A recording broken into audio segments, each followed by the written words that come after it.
Tonight's story is about a man who spent 5 years watching his wife try to earn a place in his daughter's life. She cooked her meals, remembered her preferences, showed up for her consistently even when that same daughter barely acknowledged she existed. And then, at their second wedding anniversary party, surrounded by every friend and family member they had, his daughter stood up, grabbed a glass, and spent 5 minutes explaining to the entire room why his wife was an obvious downgrade from her dead mother. He didn't blow up. He didn't beg his daughter to take it back. What happened next quietly unraveled everything his daughter thought she had coming. Buckle in. My daughter called my wife an obvious downgrade from her dead mother at our anniversary party. My wife pulled her college funding the next day, and my daughter has blocked me on everything since. All right, so I've been sitting on this for a few weeks, and I figured I might as well put it somewhere because I keep replaying it, and I need to work through it out loud. Or I guess in text. Whatever. Here goes. My name's Kyle. I'm 42. I run a small tile and flooring installation business. Residential, some light commercial. It's been my thing for about 8 years. Not glamorous, but I'm good at it, and it pays. For the past year and a half or so, though, things have been on the tighter side. Not failing, just tight enough that cash flow was something I had to actually think about, and I'd been pushing a few bigger expenses down the road. I've been with my wife Nina for almost 5 years total. We dated for 3, got married 2 years ago. She's 39, works as an office manager for a dental group in town.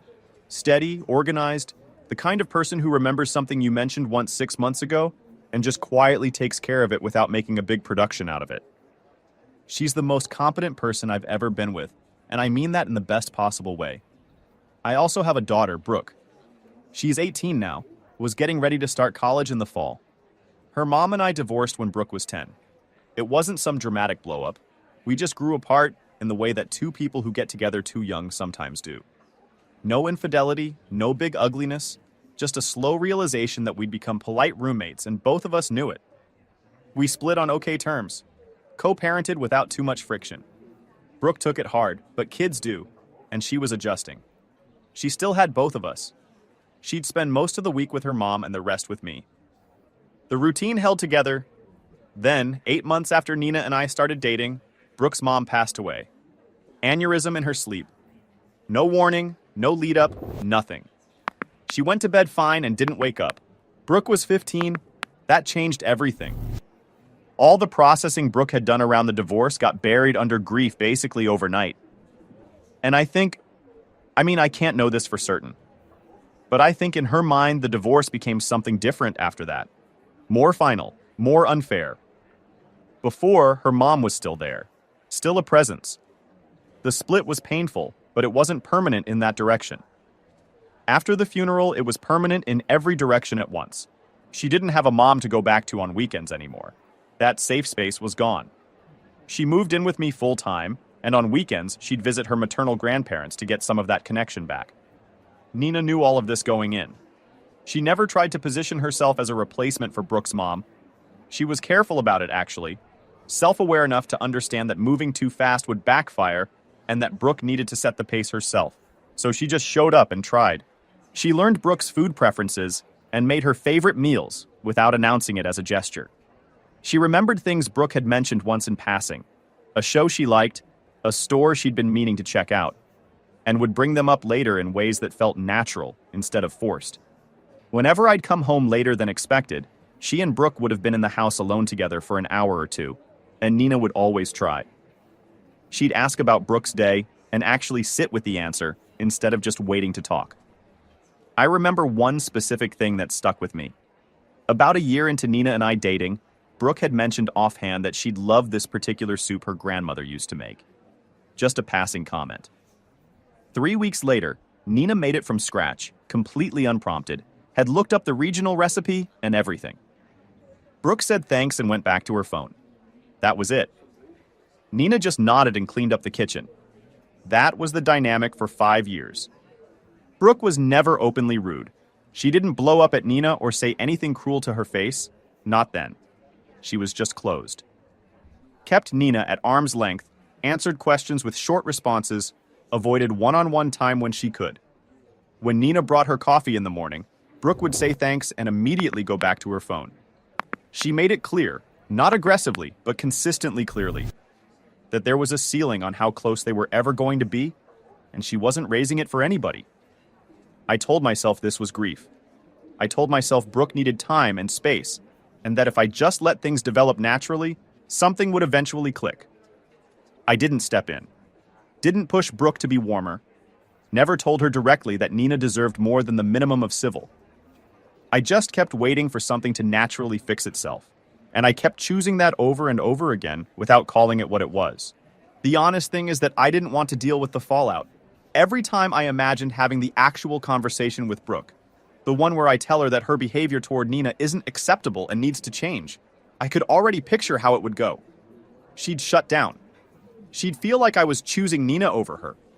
She'd pull back from me, and I'd lose ground I'd been slowly rebuilding since her mom passed. So I kept postponing it. Kept telling myself the timing wasn't right, that she was too fragile, that one more month and she'd start coming around on her own. One more month turned into 5 years. That's a long time to keep making the same non-decision and pretending it doesn't count. 5 years of that. 5 years of Nina trying, and me quietly letting it not work. Anyway, Nina and I decided to celebrate our second anniversary with a dinner party at our house. Close family, a few good friends, maybe 22 people total. Nothing over the top. Nina handled most of the planning, which meant everything was actually organized and on time, which wouldn't have happened if I'd been running it. Good food, people were relaxed, genuinely warm energy all evening. I was happy. It was the kind of night where you look around the room and feel like things are actually okay. A few days before the party, I'd noticed that Brooke seemed almost upbeat, more communicative than usual at the dinner table, asking Nina a few actual questions about the party setup. I remember thinking that was a good sign. I didn't read into it too much. She'd had flickers of warmth before that never really led anywhere, but it registered. Looking back, I think I was seeing what I wanted to see. Brooke was there the night of the party. She'd come back from a gap year program abroad a few months earlier and was home for the summer before college started in the fall. There was one thing I should explain up front, because it becomes important later. About 2 months before the party, I'd had a conversation with Nina about Brooke's first year of college tuition. My business had been going through a slow stretch, not failing, but tight enough that covering a full year of college right now would have put real pressure on things. I told Nina what was going on, asked if she could cover the tuition for year 1 while I got the business back on track, told her I'd pay her back once the cash flow normalized. She agreed without hesitation. No conditions, no negotiation. She'd also offered to co-sign on a student loan if that ended up being the cleaner route. The point being, Nina was Brooke's ticket to college this year, and Brooke had no idea. I hadn't told Brooke yet. I kept meaning to, kept putting it off because it felt like a weird conversation to initiate. Hey, I need you to know that my wife is being generous to you. And I figured I'd get to it. That was another call I made wrong. About halfway through the anniversary party, Brooke stood up and said she wanted to make a toast. I felt this cautious optimism when she said it, because she'd never done anything like that before. Never gone out of her way to publicly acknowledge Nina or our relationship. I thought, okay, maybe this is finally it. Maybe she's grown up enough to get there. Nina caught my eye from across the table, and I could tell she was thinking the same thing. I let myself believe for about 30 seconds that something good was coming. Brooke started well, congratulated us both, said it was good to see we'd made it work, talked about how relationships take real effort and not everyone sticks with it. Then she said how surprised she was that her dad, meaning me, had been willing to keep trying through disagreements and rough patches. Still okay. A little backhanded, but I let it go. Then it turned. She started talking about her parents' marriage. Specifically about how her mom and I used to argue when she was a kid, and how she'd always believed that if I'd actually tried, I could have saved that marriage. That I never gave her mom the same level of effort I apparently give Nina. I could feel the room shifting. My dad put his fork down. Nina's mom stopped mid-sip. I tried to catch Brooke's eye to signal her to stop. She wasn't looking at me. She went on. Said she didn't understand how I chose to marry Nina after her mom, because by her assessment, and she said this out loud, to a room full of people who knew all of us, Nina was an obvious downgrade. Not just in appearance, in intelligence too. She couldn't figure out what I saw in her. And then she turned and addressed Nina directly and told her she should count herself lucky her mom wasn't around anymore, because if she were, Nina wouldn't have stood a chance. Then she set her glass down and walked upstairs to her room. The table went completely quiet. Nina wasn't crying. She was just still, that particular kind of still, where someone's so blindsided that the body hasn't caught up yet. I went to her immediately, grabbed her hand, told her quietly this wasn't okay, and I was going to handle it. She nodded once and said nothing. People started finding polite ways to leave. Quick goodbyes, thanks for having us, the whole hurried exit. I don't blame any of them. Nobody knew what to do with themselves, and I wouldn't have either. I stayed close to Nina for the rest of the evening as people filtered out. She was quiet the entire time, not processing out loud, not asking me what I was going to do, just sitting with it. She helped clear a few plates off the table like it was a normal end to a normal night. I kept watching her for a sign of what she needed, and she wasn't giving me anything to read. After the last guest left, she said she was going to bed, and she said it the way you say it when what you actually mean is that you've reached the limit of what you can handle in one night, and you need everything to stop. I sat in the kitchen alone for probably an hour. Didn't turn on the TV, didn't look at my phone, just sat there. I kept replaying the toast, every sentence of it. The way Brooke's voice had been totally steady the whole time, like she'd rehearsed it. The part where she turned and addressed Nina directly at the end. The specific word downgrade and how flat it landed. I went upstairs and told Brooke she was leaving for her grandparents' house first thing in the morning. She pushed back more than I expected. She said she wanted to stay and confront Nina the next day, which I still can't fully process because she was the one who'd done something wrong here. I told her that wasn't happening. I made the calls that night while she slept, packed a bag for her, and had her gone before Nina was up. Nina never got a chance to say anything to her face. I'm not sure if that was the right call or not, but I didn't want more damage done before anyone had cooled off. Hold on, for the listeners, this is me jumping in, not Kyle. Because I need you to catch what just happened here. 5 years. 5 years of someone cooking her food, learning her preferences, showing up without applause or acknowledgement. And what does she get for it? A prepared speech at the woman's own anniversary party. Nobody improvises the phrase obvious downgrade in front of 22 people. You don't freestyle a 2-adjective critique at a family dinner. That had a first draft. She's basically the Taylor Swift of passive aggression, except Taylor Swift is actually talented, and this was straight to streaming with 0 reviews. Enter Princess Farewell Tour.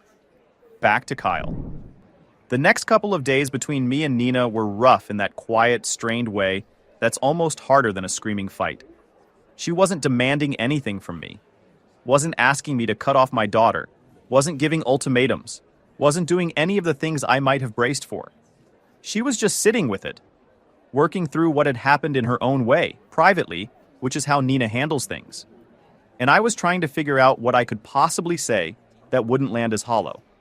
I went to work both days and got basically nothing done. Kept going over the same calculation in my head. Was this fixable? Did I want it to be fixable in the way that would actually fix it?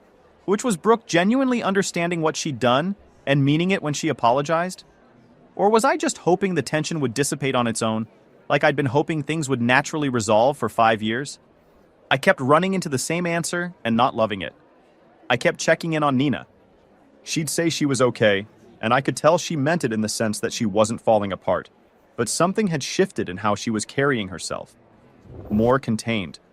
Like she was recalibrating something internally and didn't want to talk through the process out loud. 3 days after the party, I told her about the college arrangement, what I'd set up with Nina to cover Brooke's tuition, how Brooke hadn't known about it. Nina listened to all of it. Then she told me she wasn't doing it anymore. Quietly, just a statement. No blow-up, no, so either your daughter apologizes or I'm gone. Just a clean, clear line. I couldn't argue with her. I'd watched Nina try for 5 years. I'd watched her get shut out over and over and come back anyway, unprompted, without asking me to intervene. And the expectation was that after standing up at our anniversary party and calling her a downgrade from a woman who was no longer alive, Nina was supposed to reset to 0 and hand over tuition money?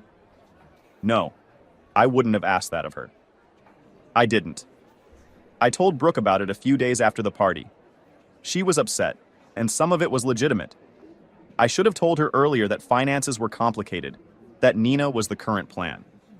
That was my fault entirely, and I own it.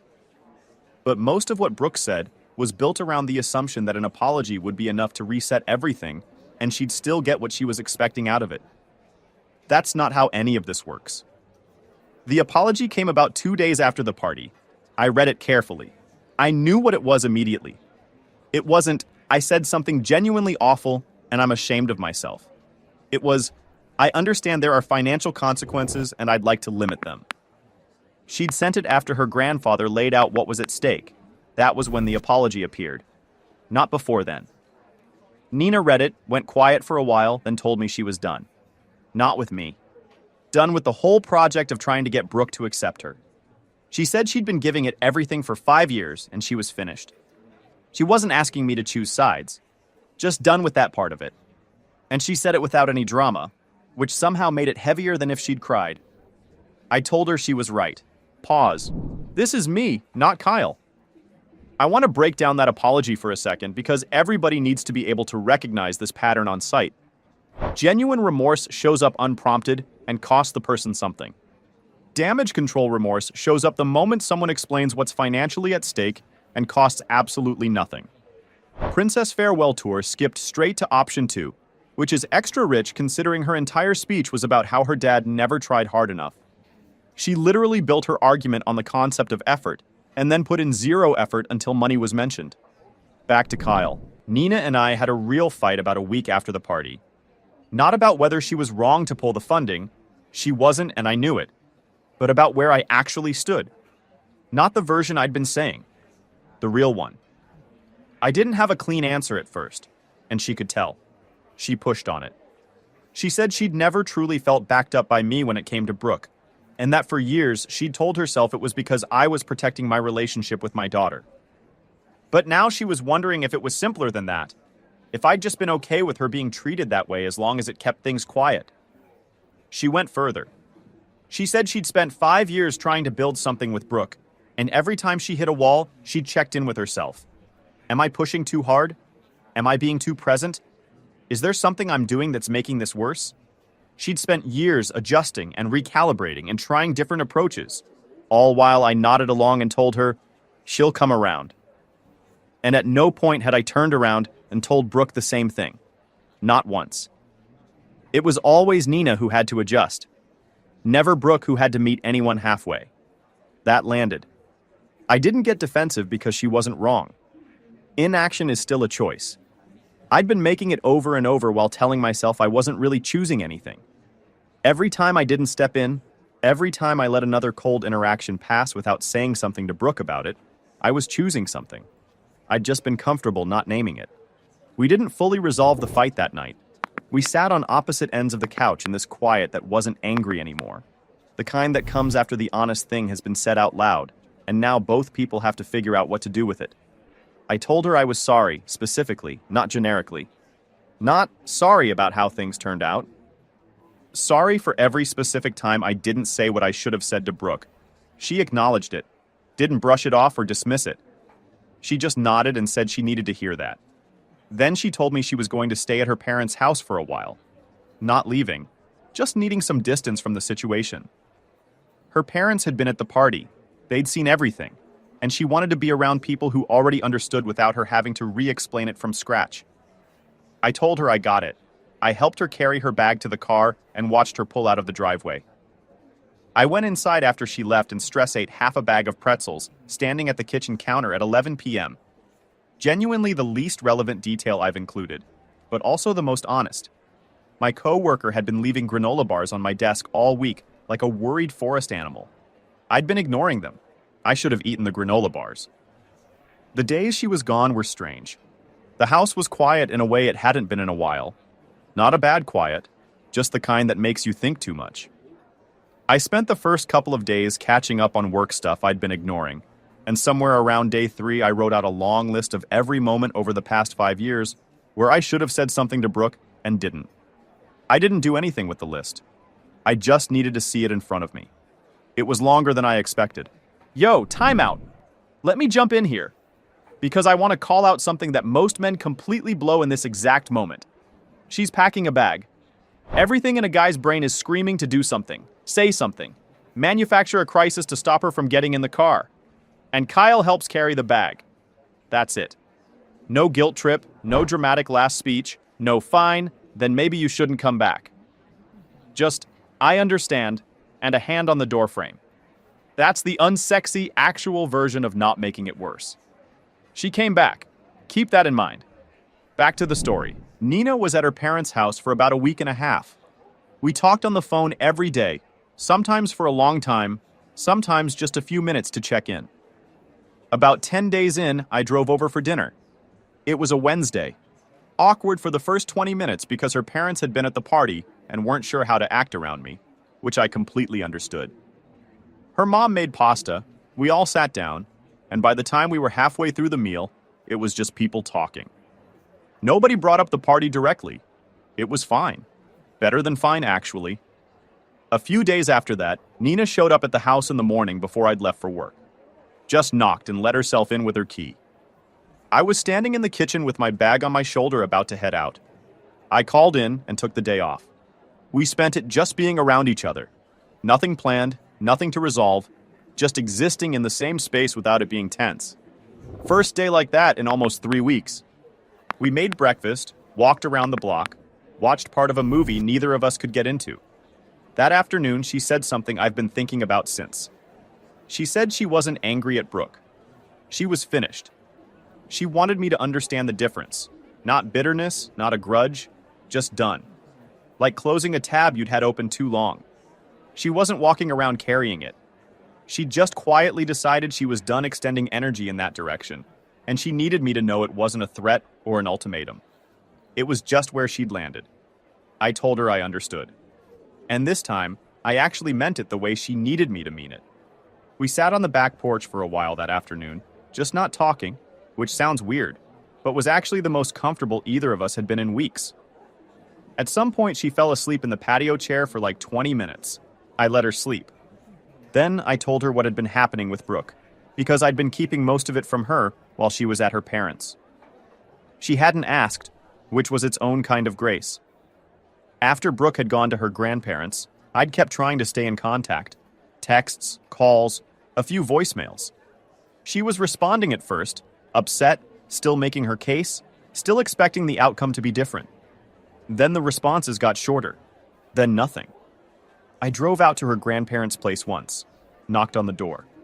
Her grandfather answered, told me politely but clearly that Brooke wasn't ready to see me. She didn't come downstairs. He did pass along one thing. Her maternal grandparents would cover her college costs. They expected me to pay them back when I was in a position to. I told him that was fair, and I'd hold myself to it. And I meant every word of that. I was relieved Brooke wasn't going to be left without options. But standing on that porch being told all of this through her grandfather, instead of by her directly, was its own particular kind of hard to sit with. I tried calling from a different number a couple of times after that. Definitely not something I'm proud of. She didn't pick up. She called me once, about 2.5 weeks after the party. I picked up on the first ring. She talked for most of the call. Said I'd never prioritized her. That I'd always put Nina first. That my willingness to keep working on my marriage was proof that I'd never really tried with her mom, and that was why that marriage failed. I wanted to respond to all of it. I had a lot to say, but she didn't want a conversation. She wanted to deliver what she'd been building and then be done. She told me she was finished, done talking to me, done with all of it. Then she hung up and blocked me everywhere. That was the last time we spoke. Okay, hold on. Let me break this down one final time. His daughter played every card she had. The guilt trip, the financial angle, the rewrite the divorce history angle, and the nuclear option. She lost every single one. And her response to going 0 for 4 was to reframe herself as the tragic hero of a story where the villain is her own father for not letting his wife get steamrolled indefinitely. This is some full Breaking Bad logic. She made every bad call, watched it blow up, and decided the problem was everyone else's moral framework. Walter White at least had a chemistry degree. Anyway, Kyle's wrapping up. Final update. It's been about 6 weeks since that last phone call. Here's where things actually stand. Nina and I are good. Genuinely good. Going through something that rough together, The kind of thing that could have ended it if either one of us had folded at the wrong moment, and coming out on the same side does something to the foundation that you can't get any other way. There's less uncertainty now. We know where we stand in a way that 5 years of smooth sailing alone doesn't produce. The business is picking back up.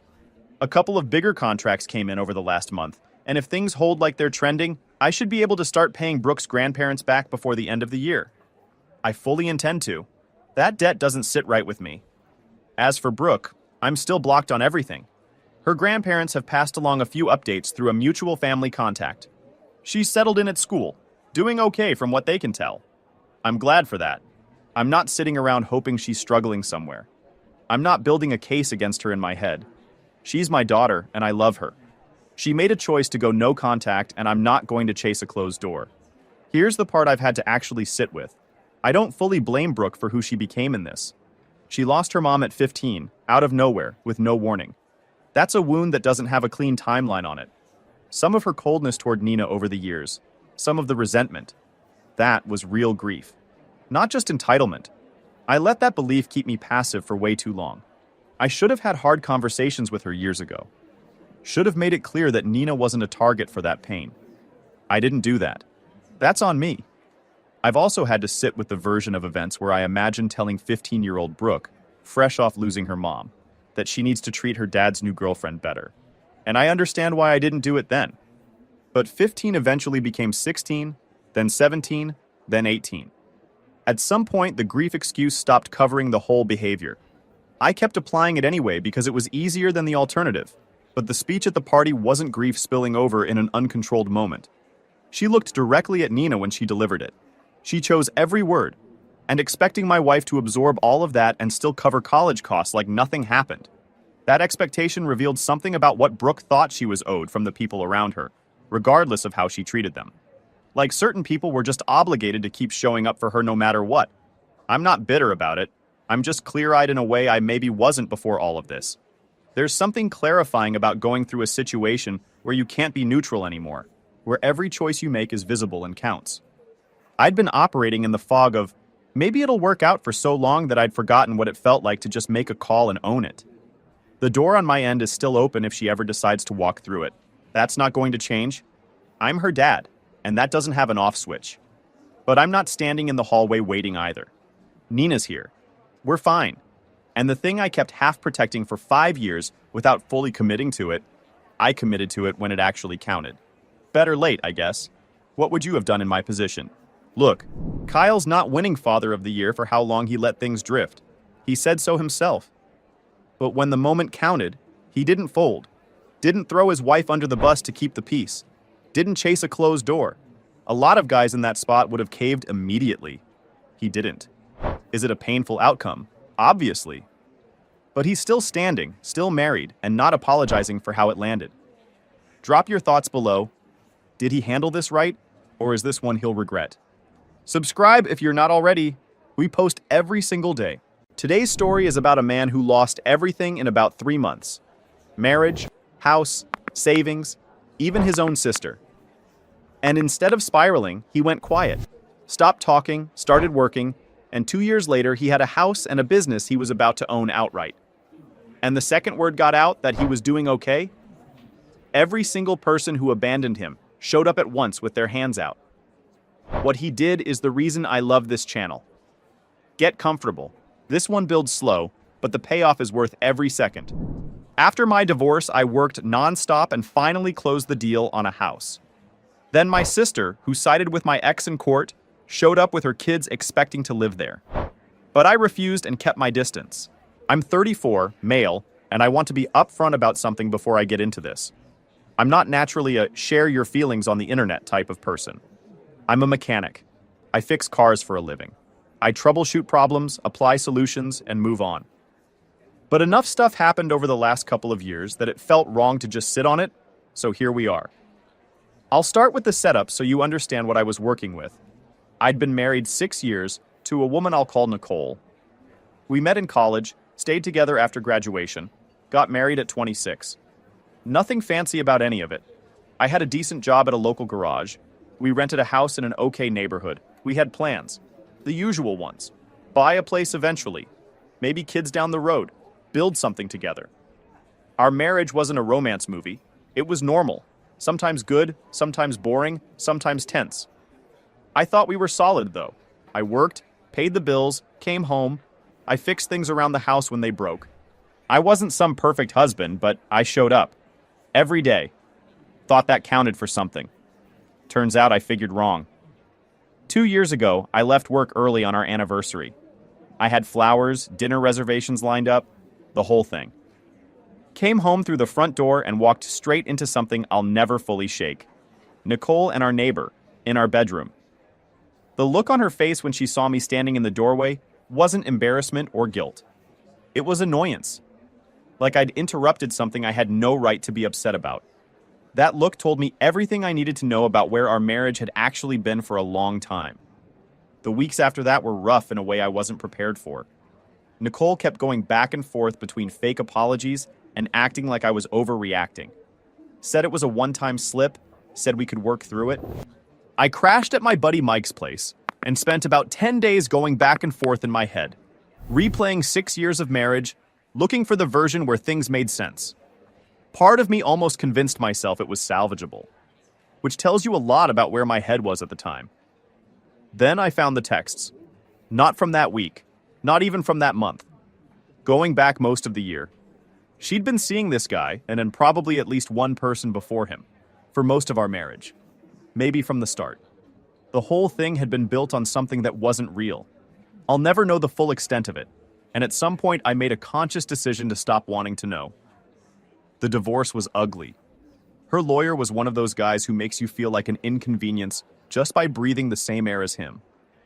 He went after everything, including a car I'd owned since before Nicole and I even met. My lawyer was decent enough, but I could barely afford him, and I think he knew it. I got out alive, but barely. I lost the house. The lease had her name on it. I lost most of what we'd saved together. I kept my tools, my truck, and a very specific kind of quiet anger I didn't know what to do with yet, which would have been hard enough on its own. But the real gut punch came from my sister, Dana. She's 29, single mom, 2 kids, a girl who was 7 at the time, and a boy who was 5.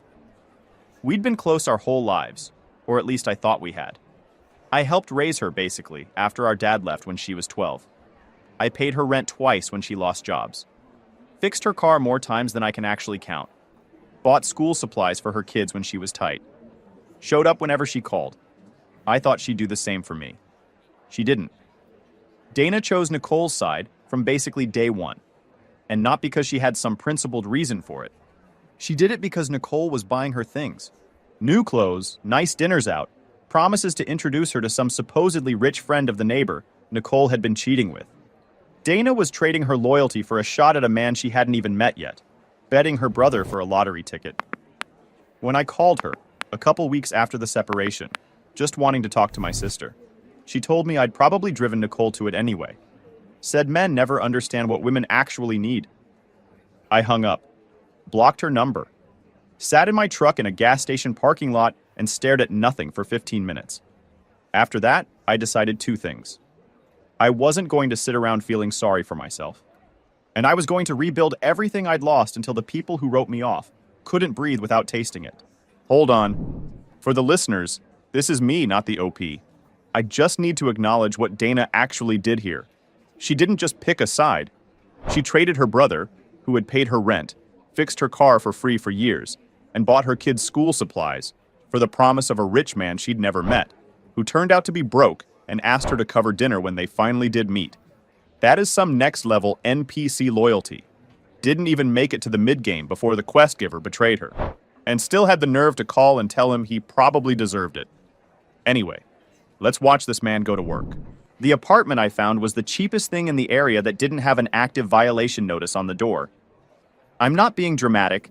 It was about the size of a hotel room, except the hotel room was also the kitchen, the living room, and the hallway. I could sit on my mattress, reach the microwave, and see the bathroom door all at once without moving. The ceiling above the bathroom leaked when the upstairs neighbor showered. The place smelled like the previous tenant had been running some kind of cat commune in there, and nobody had cleaned up after anyone. I remember sitting on that mattress the first night and doing a slow mental inventory of where I'd been 6 months earlier.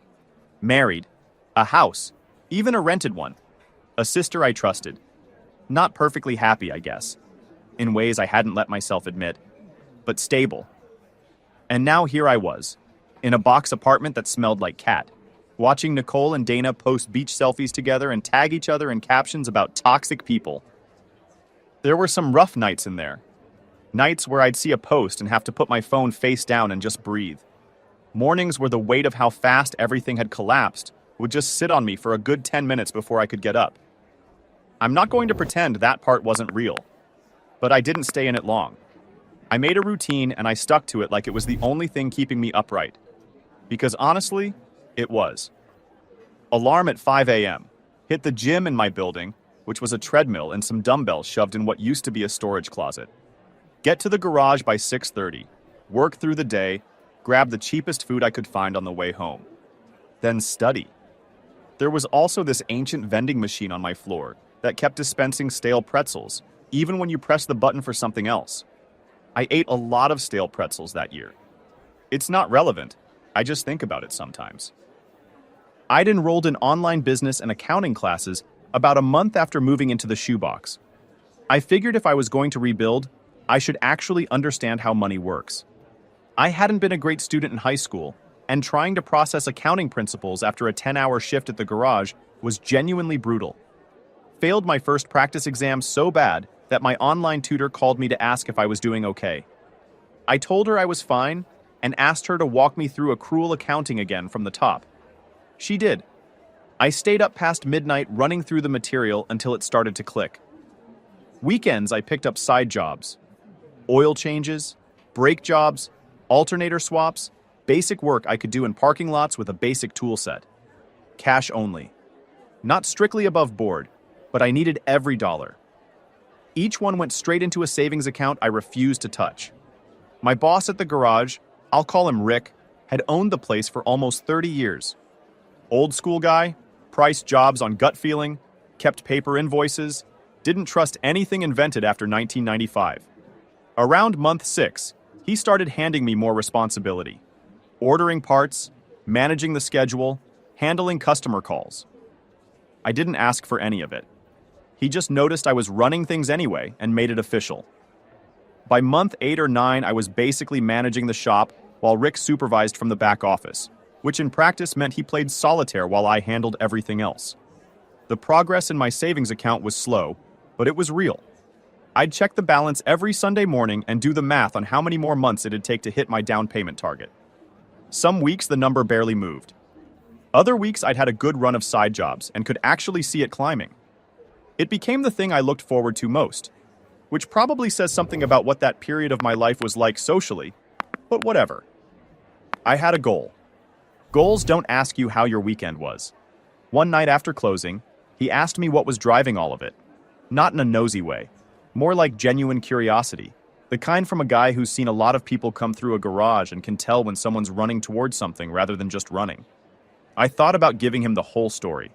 The cheating, the sister, the apartment that smelled like someone else's life. Instead, I just said I was trying to buy a house. He nodded. Said there was nothing better than owning your own place. No landlord, no rent going up every year, nobody's name on it but yours. Said it like it was simple, which I guess to him it was. That conversation meant more than he probably realized. In a world where everyone around me seemed to think I was somehow the problem in my own marriage, having someone just say, "Good goal, keep going," no agenda, no conditions attached, that stuck with me. About 6 months later, I put together a spreadsheet. 6 months of job data from the shop, which services were actually profitable, which customers came back, which suppliers were giving us good rates, and which were taking advantage. Just basic stuff I'd picked up in class, nothing fancy. I showed it to Rick one evening after we'd locked up. He looked at it for a long time, asked where I'd learned to do it. I told him night classes. He scrolled through the whole thing without saying anything, then set the laptop down and told me he'd been thinking about selling the shop when he retired. Always figured he'd just close it rather than deal with finding a buyer. But if I was interested in buying him out someday, we should talk about it. I told him I didn't have anything close to that kind of money. He waved it off. Said we'd work out a payment plan. Give me a bigger cut of profits now, have some of that count toward an ownership stake. He'd rather sell to someone who actually showed up than watch a corporation gut the place and fire everybody. That night, I went home and added a second goal to my list. Not just the house, the garage too. Pause for a second. This is me jumping in, not the OP. I want everybody to understand the full picture here. This man got divorced, wiped out, betrayed by his sister, and moved into a cat-scented shoebox. And his response was to immediately start taking night classes in business and accounting. He turned "I'm sleeping on my buddy's couch" into a hostile corporate acquisition. That's not a healing journey. That's a revenge arc with a tax strategy. Meanwhile, Nicole was spending her settlement trying to keep the attention of a man who was already 2 steps out the door. The universe is about to balance the books on everybody in this story. Stay with me. About a year into the grind, word started filtering back to me through Mike, a buddy from before the divorce who was still loosely connected to Nicole's extended circle, that things weren't going great on the other side of this story. The neighbor Nicole had been sleeping with had moved on to someone else roughly 2 months after our divorce finalized. Turns out he wasn't looking for anything serious. He just liked wrecking other people's situations and moving along. Nicole had apparently spent most of her settlement trying to keep his interest. Dinners, trips, new things. Didn't work. He was gone. And Dana's supposedly rich sugar daddy, the guy Nicole had promised to introduce her to, completely fictional. Broke as they come. He'd been pretending to have money to get into certain clubs. When Dana actually met him, he suggested they split dinner. She paid. I imagine that was a fun moment of clarity for her. The shopping slowed down. The Instagram posts stopped. Dana had quit her steady job at an insurance office, figuring she was about to land a rich guy. Now she was trying to get anything that'd hire her. Nicole was back at her mom's place. When Mike told me all this, I was in the middle of a brake job. I didn't say anything, didn't laugh, just nodded and kept working. But yeah, it felt good. Around the 14-month mark, Rick came into the shop on a Saturday, which he never did. Sat down on the stool by my workbench. Told me he and his wife were thinking about moving to Arizona earlier than planned. Her arthritis was getting worse, and the winters weren't helping. He wanted to accelerate the buyout. 2 years instead of 5. I'd take over as owner by the end of the year. I told him I was right in the middle of closing on a house. I'd spent 2 years saving every dollar that didn't go to rent or food, and I'd finally scraped together a down payment on a modest 3-bedroom in a decent neighborhood. Nothing fancy, but mine. So most of my liquid cash was committed. He waved it off. Said we'd adjust the structure. Bigger profit cut now, with part of that counting toward the ownership stake. We sat at my workbench for almost an hour after closing and mapped the whole thing out. By the time he left, I had a deal that would make me the owner of Rick's Auto by Christmas. I was 34, about to own a house and a business. Both of them built from nothing, from a lumpy mattress in a cat-smelling shoebox. I walked to my truck that night and just sat there for a few minutes. Not calling anyone, not posting anything, just sitting with it. My phone buzzed. Dana texting from a new number she'd gotten. Seriously, you're just going to ignore me after everything I've done for you. Real mature. Everything she'd done for me. I typed back, busy with work, talk later, and put the phone down. Wait. This is me, not the OP. I gotta stop on Dana's text for just a second. After everything I've done for you. Let's do a quick audit of Dana's contributions to this man's life. She told him during his divorce that he probably deserved it. She publicly hung out with his cheating ex-wife while he was living off cheap food in a leaky apartment. She mocked him at a grocery store. That's the everything she did? Meanwhile, he'd paid her rent, fixed her car, bought school supplies for her kids. She's the person who shows up to a buffet she burned down, asking for a to-go box. With attitude. Anyway, watch what happens next. 3 days before my closing date, someone knocked at my apartment door. I wasn't expecting anyone. Mike knew I was deep in packing mode and would have called first. I opened it to find Dana standing there. She looked nothing like she had the last time I'd seen her in person, loading up on expensive snacks in a grocery store while I stood there with ramen in my cart. She looked tired. Wrinkled clothes, messy hair, that specific look she always used to get before asking me for money. I'd seen it enough times over the years to recognize it from across a parking lot. She said she just missed her brother. Said family was family. Said it had been too long. I reminded her that the last time we'd actually spoken in person, she'd been going on about Nicole's new diamond bracelet and how great Nicole's new boyfriend was, and how I should have paid more attention to my wife's needs. Her smile dropped. She said she'd been stupid, that Nicole had fed her lies and she'd believed them. She was sorry. Said it in that flat way people say sorry when they need something, and the apology is just the entry fee. I asked where Nicole was these days, whether she was still being generous. Dana looked at the floor, said they weren't really hanging out anymore. Nicole was going through some stuff. I asked what she actually wanted. That's when she noticed the boxes stacked everywhere behind me. Asked if I was moving. I told her I bought a house. Closing was last week. Her eyes changed. I saw it happen in real time, like a light flickering on. She asked how many bedrooms. 3, I said, knowing exactly where this was going. And she went right into the pitch. Her landlord was selling the building. End of the month, everyone had to be out. She'd been looking, but rent was impossible. The kids had nowhere to go. But if she could stay with me just temporarily, she'd help with bills once she found a new job. The kids would love having their uncle around. She made it sound almost reasonable. I said no. She cried. She brought up my niece and nephew. Said I was going to let them end up in a shelter over my own pride.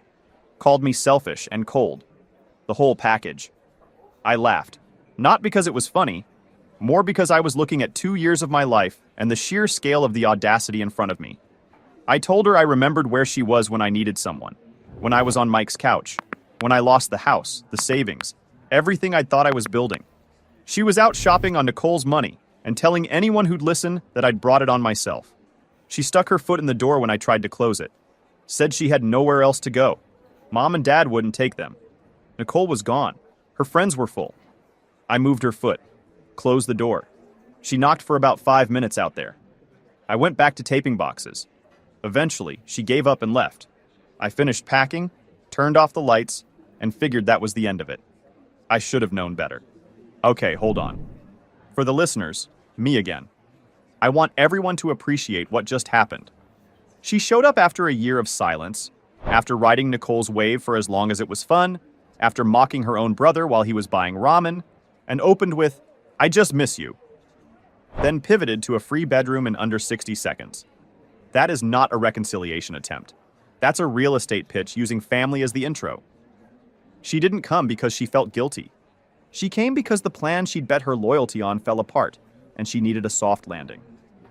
Our guy had the door locked before she finished the sentence. The next morning, my phone wouldn't stop going. Not just Dana, my parents too. She'd driven straight to them the night before with a full story about how I was refusing to help her and the kids in their time of need. Sitting in my big empty house all by myself, not even picking up the phone. My mom left a voicemail about how she raised me better than this. Family helps family. Those poor children. My dad left one about how a man takes care of his family, and he was disappointed in me. I want to be real clear about something. I hadn't heard from either of them in months. Not during the divorce. Not when I was sleeping on Mike's couch trying to figure out how my life had fallen apart so fast.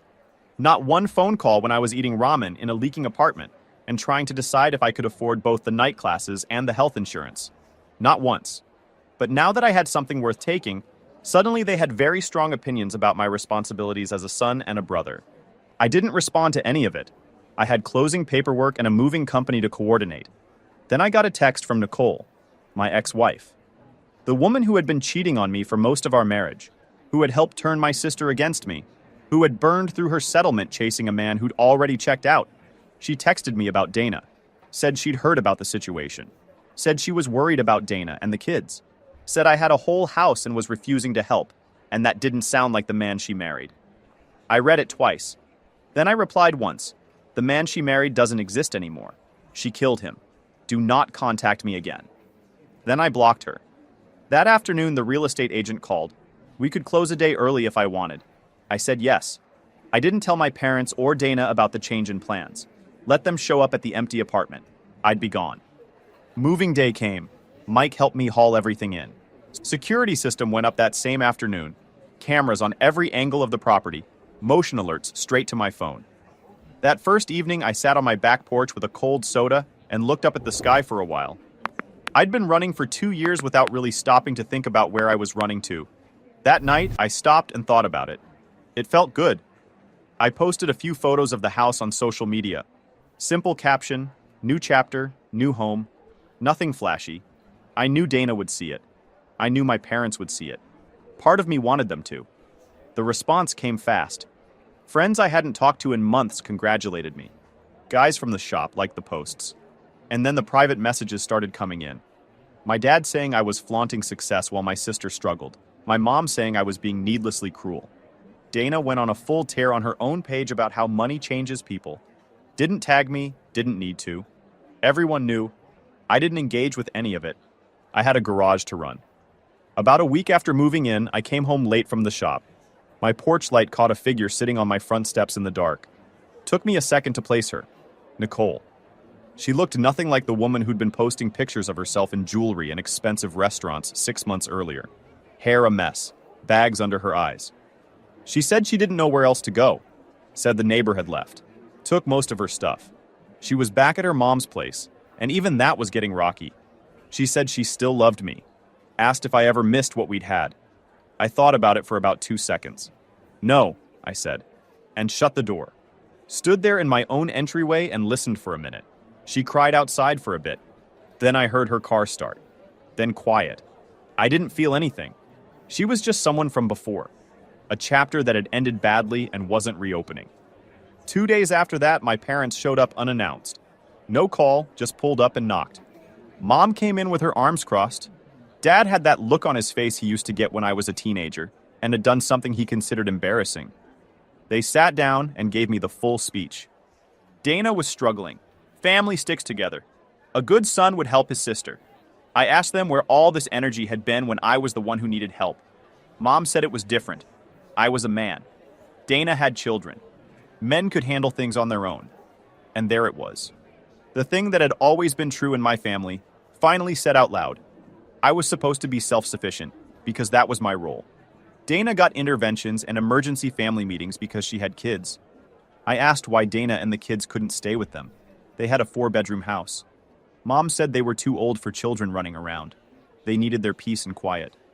So I needed to sacrifice mine, so they could keep theirs. Got it. I told them I'd worked 80-hour weeks for 2 straight years to get this house. I took online classes after 12-hour shifts at the garage. I lived in a leaking apartment eating whatever was cheapest, and I did all of it without a single phone call of support from either of them. Dana made her choice. She could live with the consequences of it. Dad said I wasn't the son they raised. I told him he was right. The son they raised would have caved, would have let himself be guilted into opening his door to someone who had publicly called him the problem in his own marriage. That son let people walk all over him and called it being a good brother. That son was gone. And honestly, I wasn't sad about it. I held the door open. They looked at each other, then at me. Then they left. I locked up, stood in my living room, and took stock of where I was. House, business incoming, no debt I hadn't signed for myself. Nobody had any hold over me anymore. No guilt that still had any teeth. I'd built every single piece of this from nothing, by myself. And not one person calling me selfish had been there for any of it. The thing about rebuilding from zero is you find out pretty quickly who you actually are when nobody's watching. When there's no audience for it.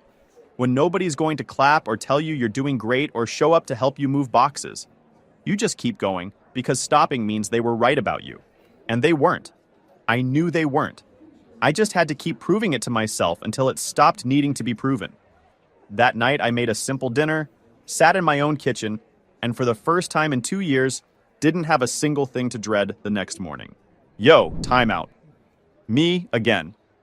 I want to talk about what just happened in that room.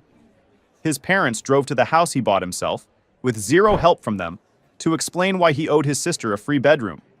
And when he asked why Dana couldn't stay with them instead, Mom said they needed peace and quiet. So, he earns the peace and quiet, does not get it. They earn nothing, keep it. Then call him selfish. Family helps family is a great principle when the only one it ever applies to is him. At least now everybody's clear on what the rule actually is. Final update. It's been about 3 months since all of that. Things have settled into something close to quiet, which, after 2 straight years of noise, Divorce proceedings, family drama, someone always needing something from me. Took some actual getting used to. Turns out silence feels weird when you've been braced for the next thing for so long. But I'm adjusting. Dana ended up finding a room to rent through someone in her circle. Heard this through Mike, not from her directly. The kids are apparently doing okay, spending time with my parents during the week while Dana gets back on her feet. I'm glad about that. I genuinely love those kids, even with everything that happened with their mom. Maybe someday that relationship finds its way back to something. But if it does, it'll be on my terms and my timeline. Not because Dana manufactured a housing emergency and showed up on my porch with suitcases. My parents have gone quiet. No more messages about disappointing them. I think they finally figured out I wasn't going to fold on this one. I'd been the soft touch in my family since I was a teenager, the one who absorbs things and keeps going without saying much. I understand why they thought the same approach would work again. It didn't. I'm a different person than I was when Nicole left. Actually, I should say, I keep almost typing her real name instead of Nicole, because I've been thinking about all of this so much while writing this out. Anyway, you know what I mean. Nicole. I haven't heard from since she was on my front steps. I think that night settled something for both of us. That door isn't opening. The garage paperwork finalized about a month ago. Rick is in Arizona now. His wife is doing better in the warm weather, which I'm genuinely glad about. He was good to me when he didn't have to be. He calls every couple of weeks to check in and probably doesn't need to, but he does. The shop is running well. Business is up about 35% compared to when I first started taking on more responsibility there. I've been in early conversations with a commercial fleet contact about handling their regular maintenance starting next quarter. If that comes together the way I think it will, I might need to bring on another mechanic by spring. And the house is good. It's still a little weird to sit in my own living room and just be there. No lease, no landlord, nobody else's name on anything. I built this from a lumpy mattress in a cat-scented shoebox apartment, 2 years in a row of 80-hour weeks, and a level of quiet anger that turned out to be pretty useful as fuel. I think I turned out okay.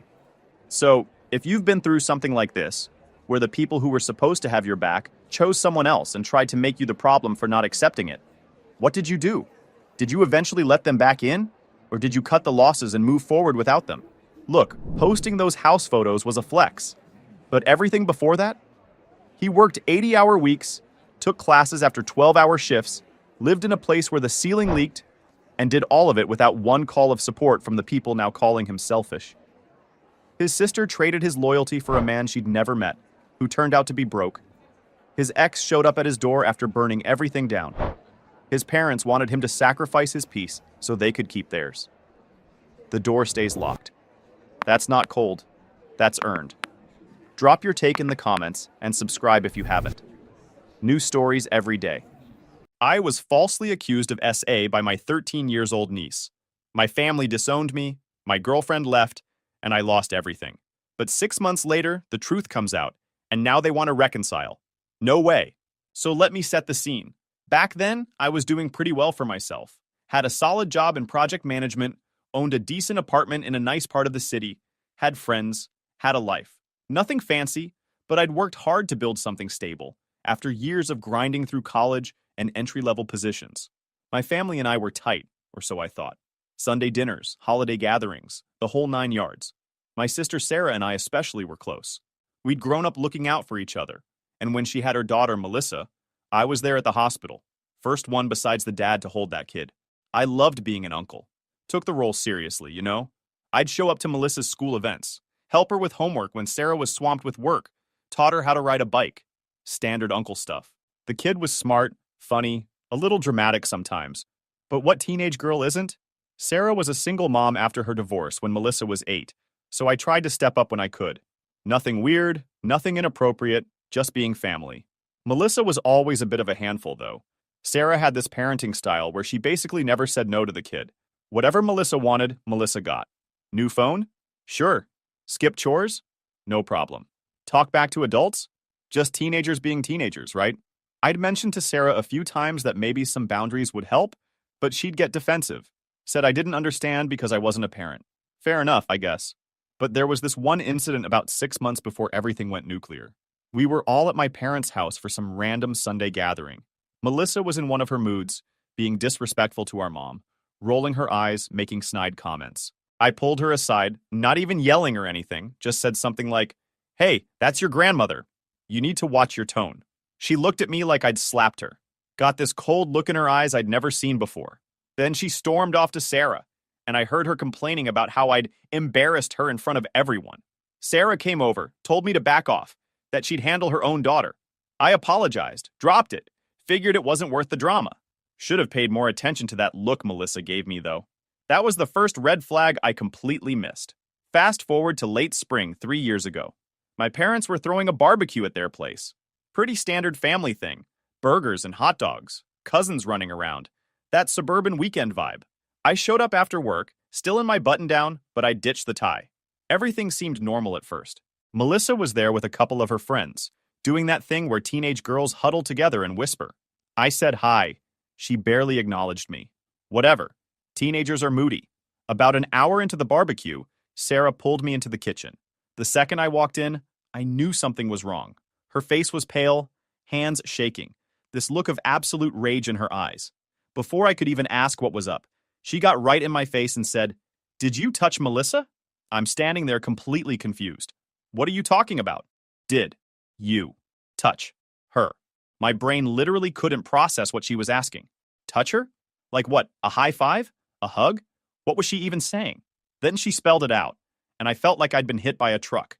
She said Melissa had come to her the night before, crying, saying I'd touched her inappropriately, that I'd assaulted her. I just stared at Sarah, waiting for her to laugh, to say it was some sick joke, but she wasn't laughing. She was dead serious, and she was looking at me like I was the worst thing that ever existed. Sarah, that never happened. I would never... She didn't let me finish. She slapped me, hard, right across the face. Then she started screaming at me to get out, that she was calling the police, that I was disgusting, that she never wanted to see me again. My parents came running in, other family members crowding the doorway. Everyone staring at me like I'm some kind of predator.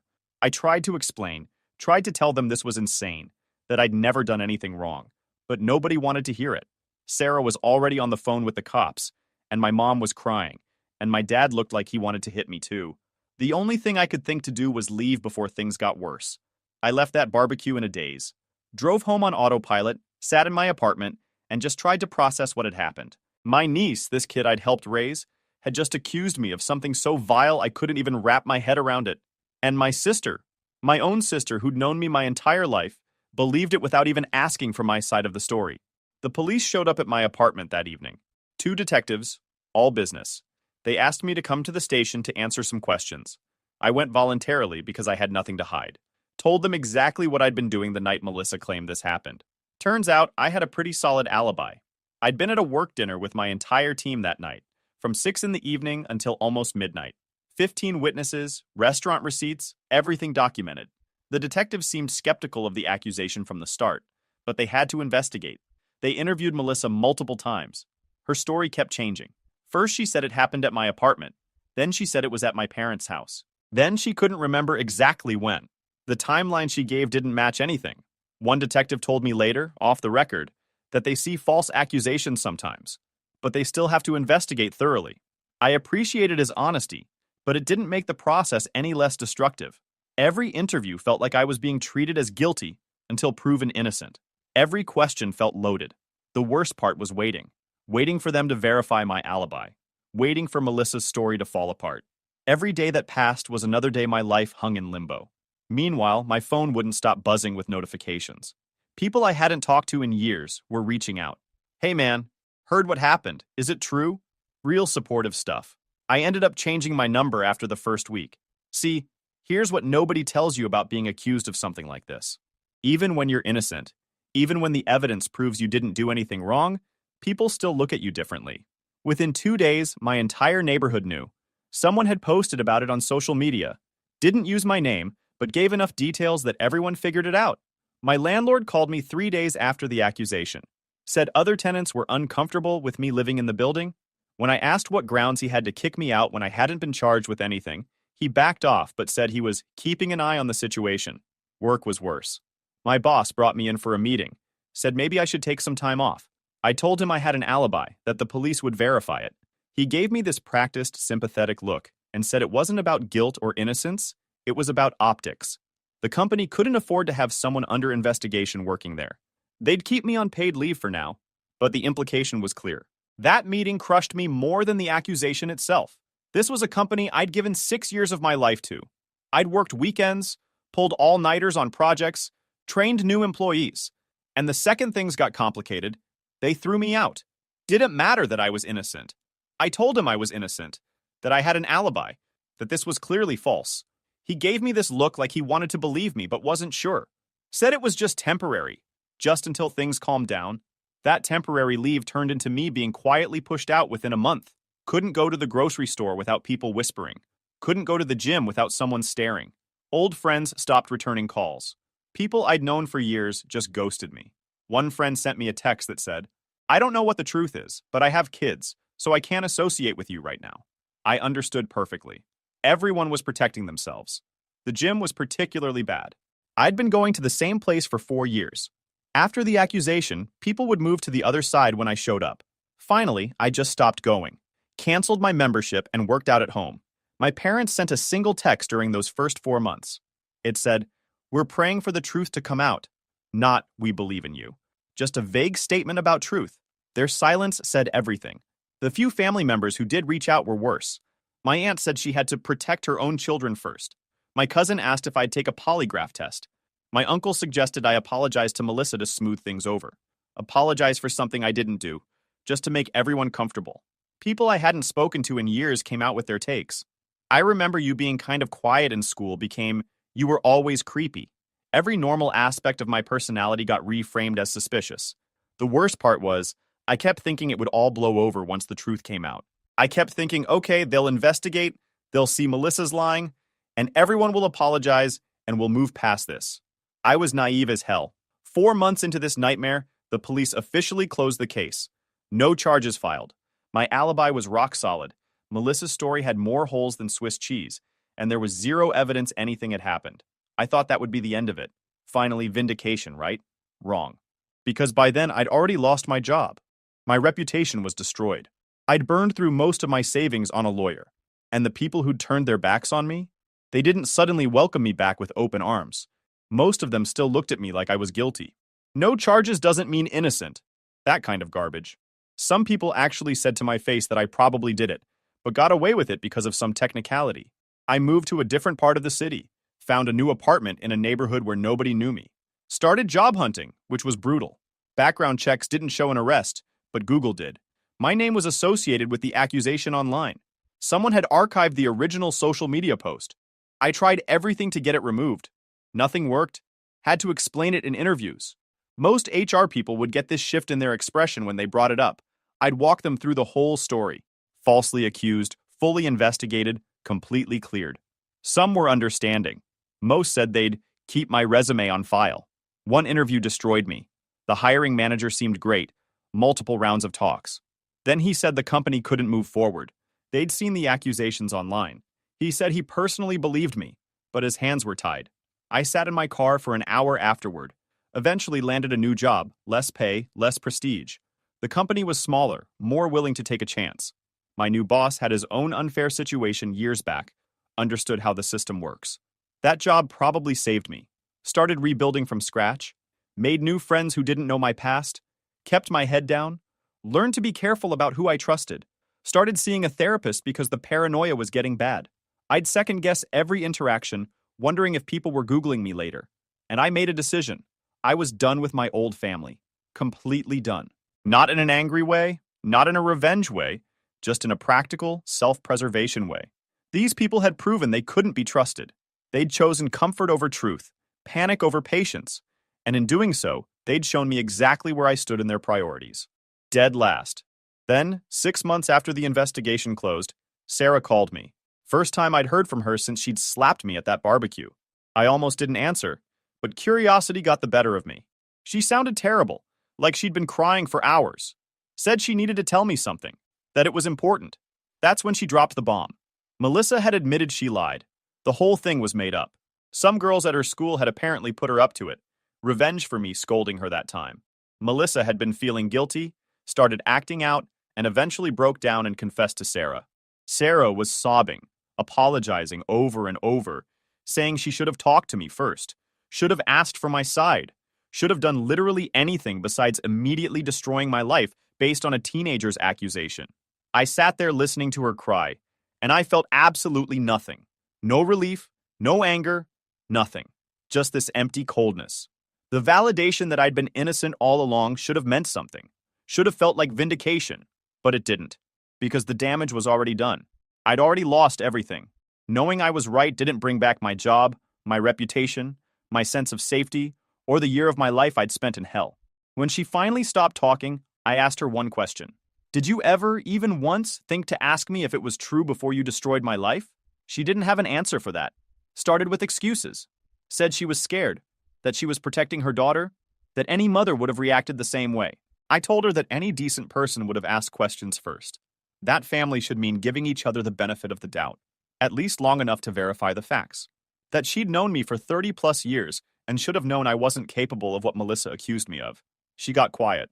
Then she said, I know. You're right. I failed you. I'm so sorry. I told her I appreciated her letting me know, then I hung up. She called back immediately. I didn't answer.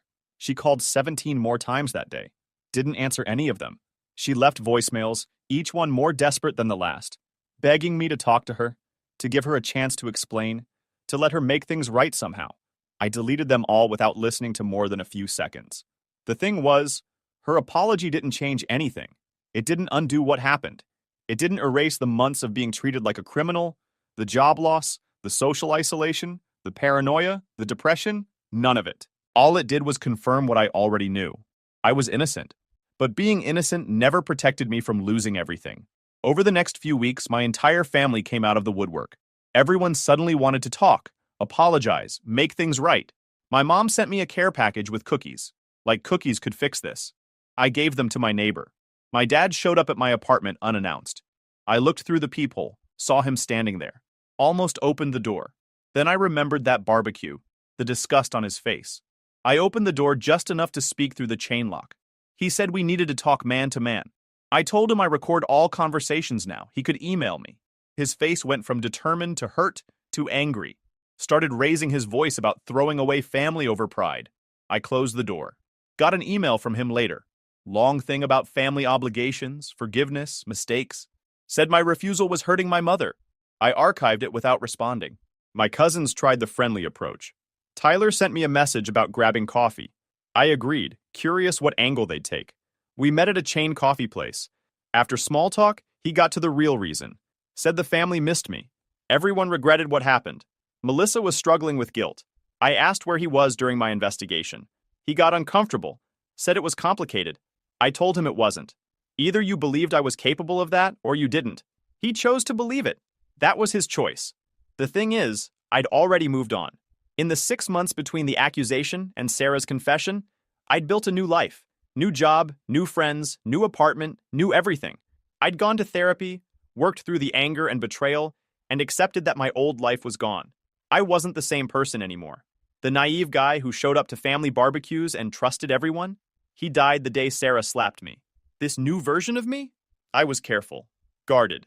I documented everything, kept records of all my interactions, maintained boundaries like they were military checkpoints, and I absolutely refused to let anyone back in who'd thrown me away so easily. Sarah kept trying. Calls, texts, emails, showing up at my apartment building. I never engaged beyond telling her to stop contacting me. She'd apologize, say Melissa was just a kid, that she was manipulated, that everyone makes mistakes. I'd remind her that her mistake cost me my job, my reputation, my savings, and a year of my life. Then I'd walk away. My parents tried the mediation route, set up this whole family meeting without asking me, then called to tell me when and where to show up.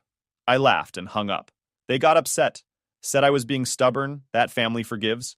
I sent them an email explaining that I didn't consider them family anymore, and they should stop acting like they had any claim to my time or energy. Some relatives thought I was being too harsh, said I should forgive Melissa because she was young. Let me break down why that logic is absolute garbage.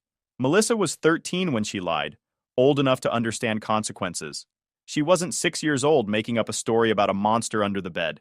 She deliberately, with premeditation, accused me of something she knew could put me in prison. She watched as I lost everything and said nothing for 6 months. And Sarah? She chose to believe a story with zero evidence over her own brother. Didn't ask questions, didn't wait for facts, just immediately went nuclear. That tells me exactly what she thought of me, exactly how little I mattered compared to her automatic assumptions. People love to say that family should forgive, that you only get one family, all that sentimental stuff. But here's the truth. Family is supposed to have your back. Family is supposed to give you the benefit of the doubt. Family is supposed to know you well enough to say, wait, that doesn't sound like something he'd do. Let's figure out what actually happened. My family did none of that. 2 years went by. I'd moved on with my life, doing better than before. Got promoted at my new job. Started dating someone at a work conference. She was smart, funny, had her life together. We took things slow, made solid friendships with people who respected boundaries. My apartment started feeling like home. Bought furniture I liked, had artwork on the walls, plants I kept alive.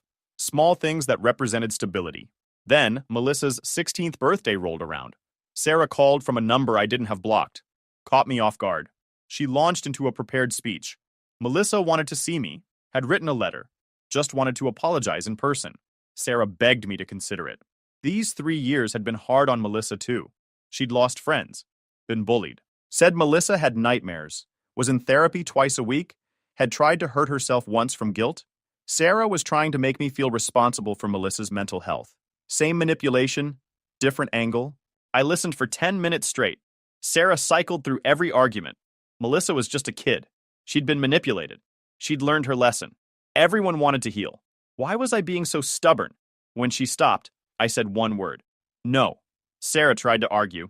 Said Melissa was suffering, that she had nightmares, that she was in therapy, that she'd changed. I told Sarah that none of that was my problem. Melissa made her choices, and she could live with them. I'd made mine too. She was just a kid, Sarah said. She was old enough to know better, I replied.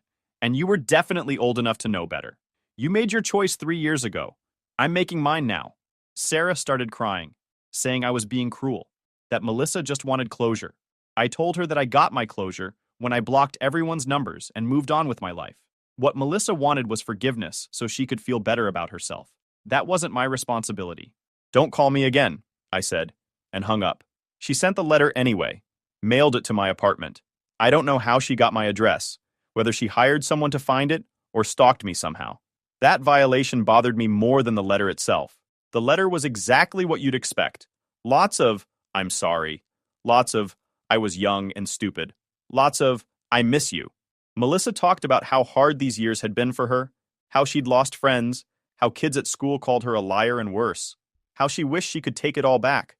She wrote about specific memories, learning to ride a bike, me teaching her, birthday parties where I'd shown up with gifts, times I'd helped her with homework.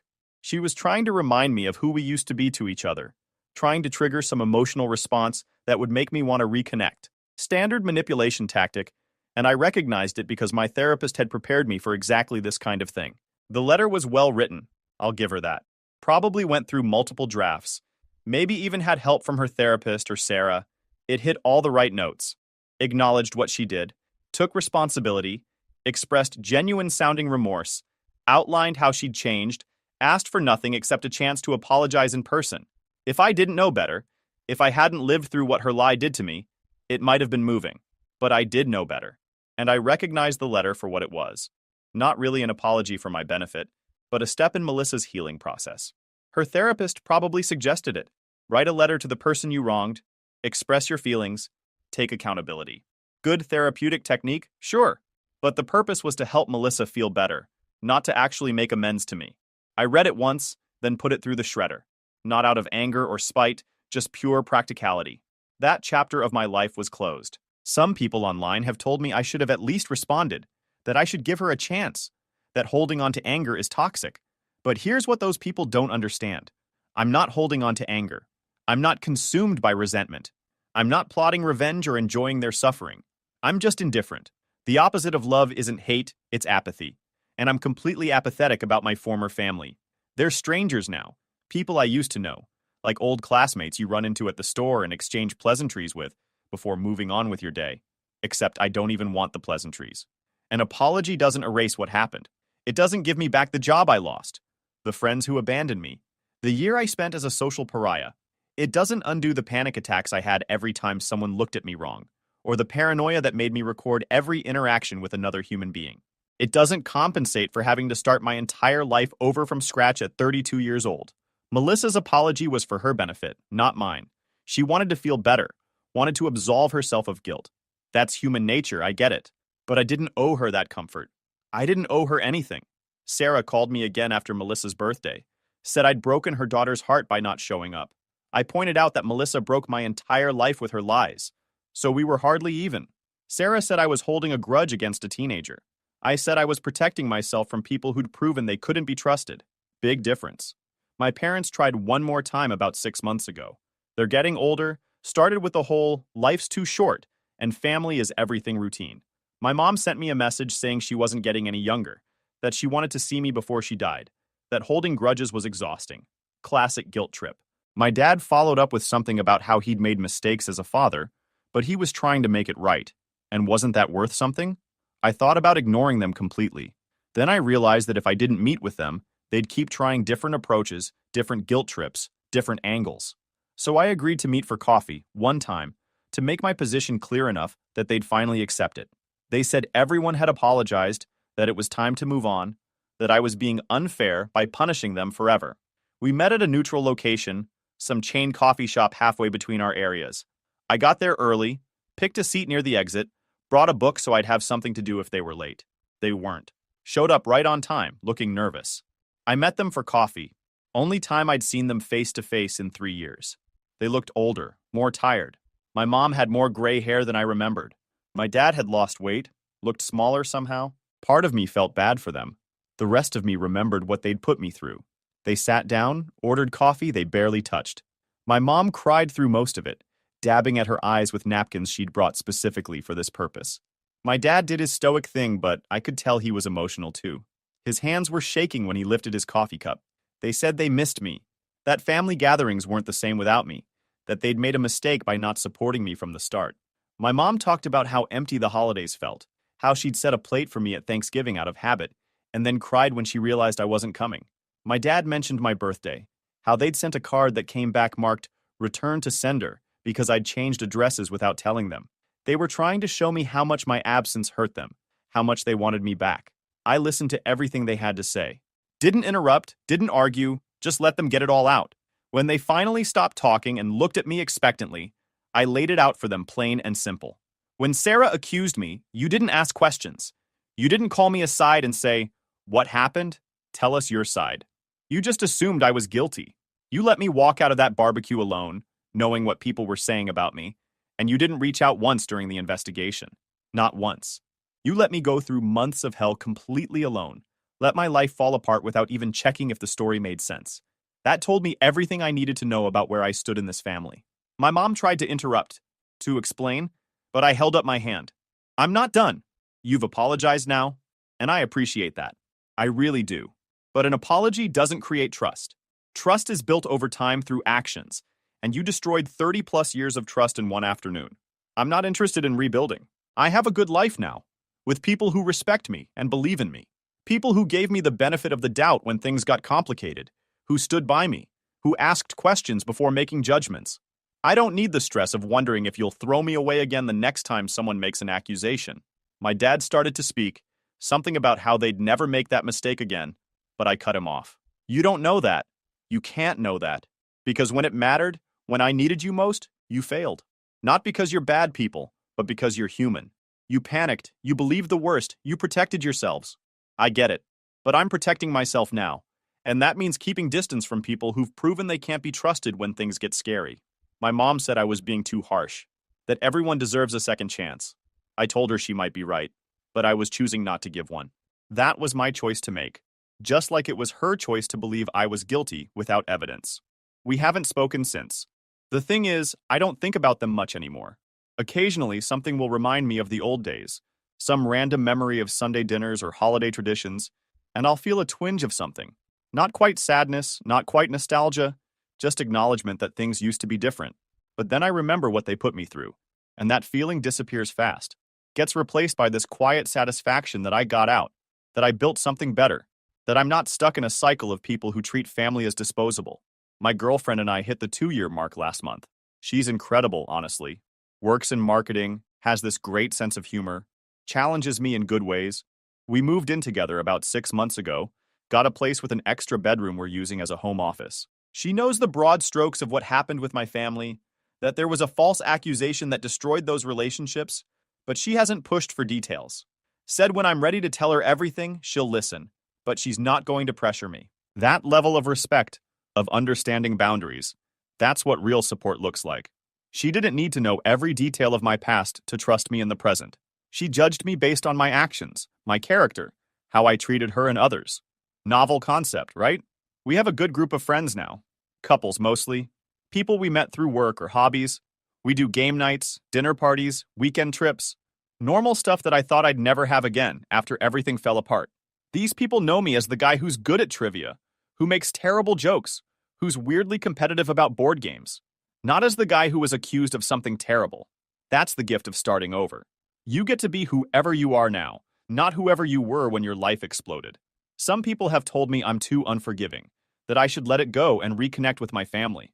Other people say I'm completely justified, that what they did was unforgivable. Honestly, I don't care what anyone thinks. This isn't about right or wrong, or who's justified, or who's being reasonable. This is about self-preservation and mental health. I learned a hard lesson 3 years ago. I learned that people will turn on you in a heartbeat if the accusation is serious enough, that your history with someone means nothing when fear and outrage take over, that being innocent doesn't protect you from losing everything. Those are brutal lessons, but they're valuable ones. They taught me to be more careful, more selective, more protective of the life I build. I also learned that I'm stronger than I thought. I survived being completely destroyed and rebuilt my life from nothing. Lost my job, my reputation, my family, my friends, my home, everything. And I still got up every morning, went through the motions, kept pushing forward until those motions became real again. That's not something everyone can say. I'm proud of that strength, even though I wish I'd never had to develop it. I made new friends, found new family in the people who actually stood by me, created a life that doesn't depend on anyone who proved they couldn't be trusted. That's worth more to me than any family reunion or birthday party. Melissa is 19 now. I heard through social media that she's in college studying psychology. Part of me wonders if she's trying to understand why she did what she did. Part of me hopes she's learned, that she's grown into someone who thinks before acting. But that's a distant hope, the kind you have for strangers. Like hoping a celebrity turns their life around.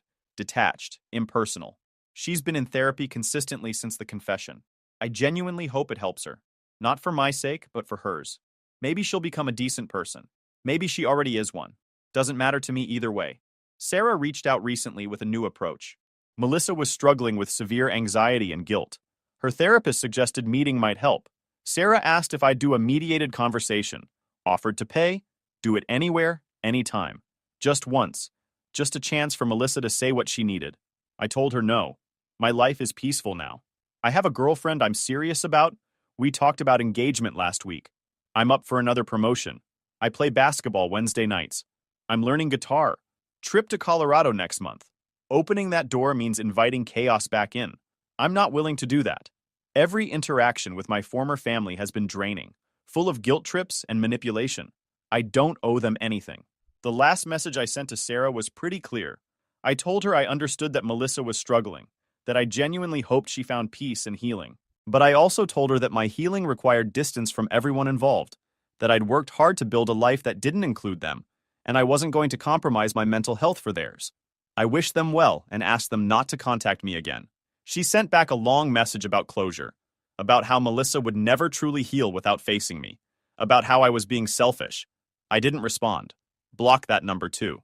She hasn't reached out since, at least not in any way I've noticed. That was 4 months ago. I know some people reading this will think I'm cold, maybe even cruel. They'll say a teenage girl made a mistake and I'm punishing her for life. But here's what they're missing. I'm not punishing anyone. I'm just living my life without them in it. There's a difference. Punishment implies I'm actively trying to hurt them, that I'm seeking revenge or trying to make them suffer. I'm doing none of that. I'm just existing in my own space, building my own happiness, protecting my own peace. They feel punished because they want something from me that I'm not willing to give. That's their problem, not mine. My girlfriend knows the broad strokes of what happened, though not all the details. She asked me once if I ever missed my old family. I told her honestly that I missed the idea of them, the version that existed before I found out how little faith they had in me. but I don't miss the reality of who they actually were when it mattered. The people who stood by me when things got tough, those are the ones who matter now. She understood that completely. She comes from a complicated family situation herself, dealt with her own share of betrayal and disappointment growing up, so she gets that sometimes the healthiest thing you can do is walk away. No guilt, no second guessing, just recognizing when a relationship is toxic and choosing yourself instead. We're talking about moving in together, maybe getting engaged next year, building something new, something that doesn't have the weight of betrayal hanging over it, something based on trust that's earned, not assumed. I saw my mom in public once, about a year ago. We were in the same grocery store, completely by chance. She saw me first, started walking toward me with this hopeful look on her face, like maybe enough time had passed that I'd be ready to talk. I turned and walked the other way without hesitation. Heard her call my name, but didn't turn around, didn't slow down, just kept walking until I was in a different aisle. It wasn't dramatic or emotional. I just didn't want to have that conversation in the middle of the produce section, didn't want to get into it surrounded by strangers buying vegetables. Got a text from her later that day.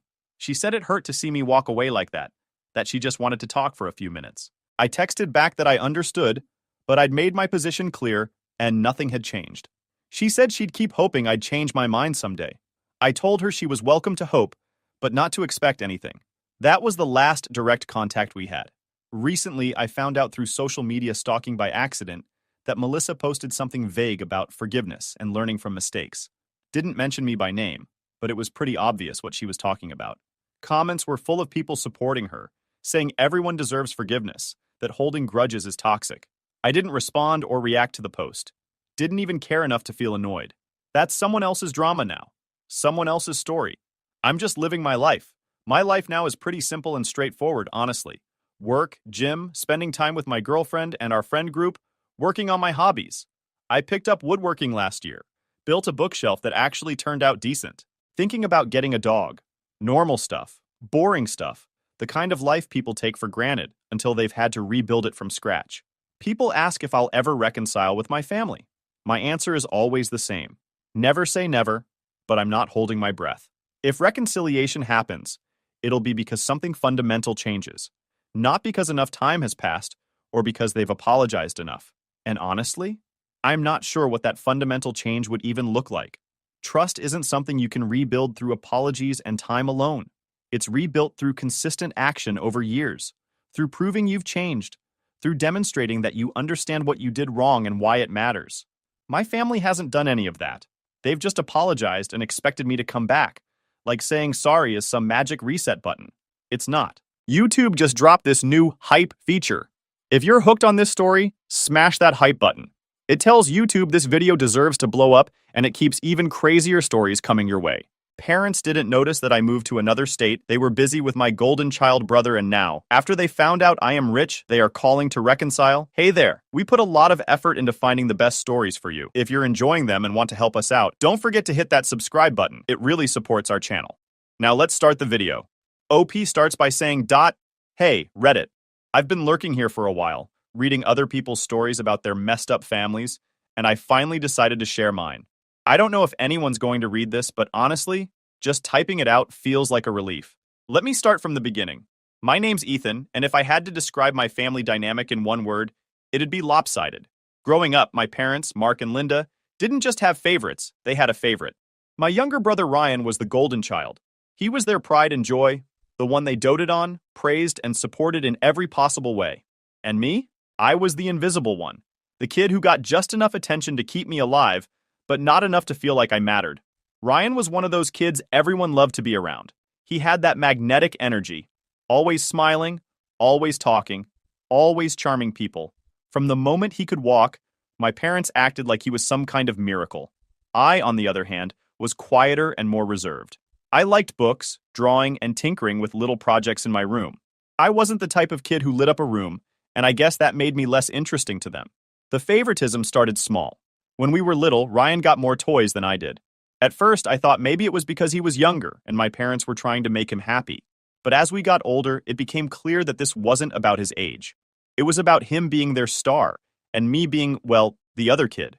Birthdays were a perfect example. For Ryan's birthdays, my parents went all out. Big parties, expensive gifts, the whole 9 yards. For mine, it was usually just a cake and a happy birthday before they went back to talking about Ryan's latest achievements. One year, I remember asking for a new art set. Instead, they got me a pack of pens from the dollar store. Meanwhile, Ryan got a brand new bike for his birthday that same year. But it wasn't just material things. The emotional neglect hurt even more. When I got straight A's on my report card in middle school, I was so proud. I thought, maybe this will get their attention. I showed my mom, hoping for at least a "good job, Ethan." Instead, she glanced at it and said, "That's nice," before turning to gush over Ryan's latest basketball game. He wasn't even good at basketball, but somehow, his 2 points in a middle school game were more exciting than my academic achievements. That kind of thing happened all the time. If Ryan had an interest, my parents were all in. They bought him gear, signed him up for lessons, cheered him on at every game. But when I showed interest in something, it was like pulling teeth to get them to care. Once I told them I wanted to start a small online shop to sell handmade crafts.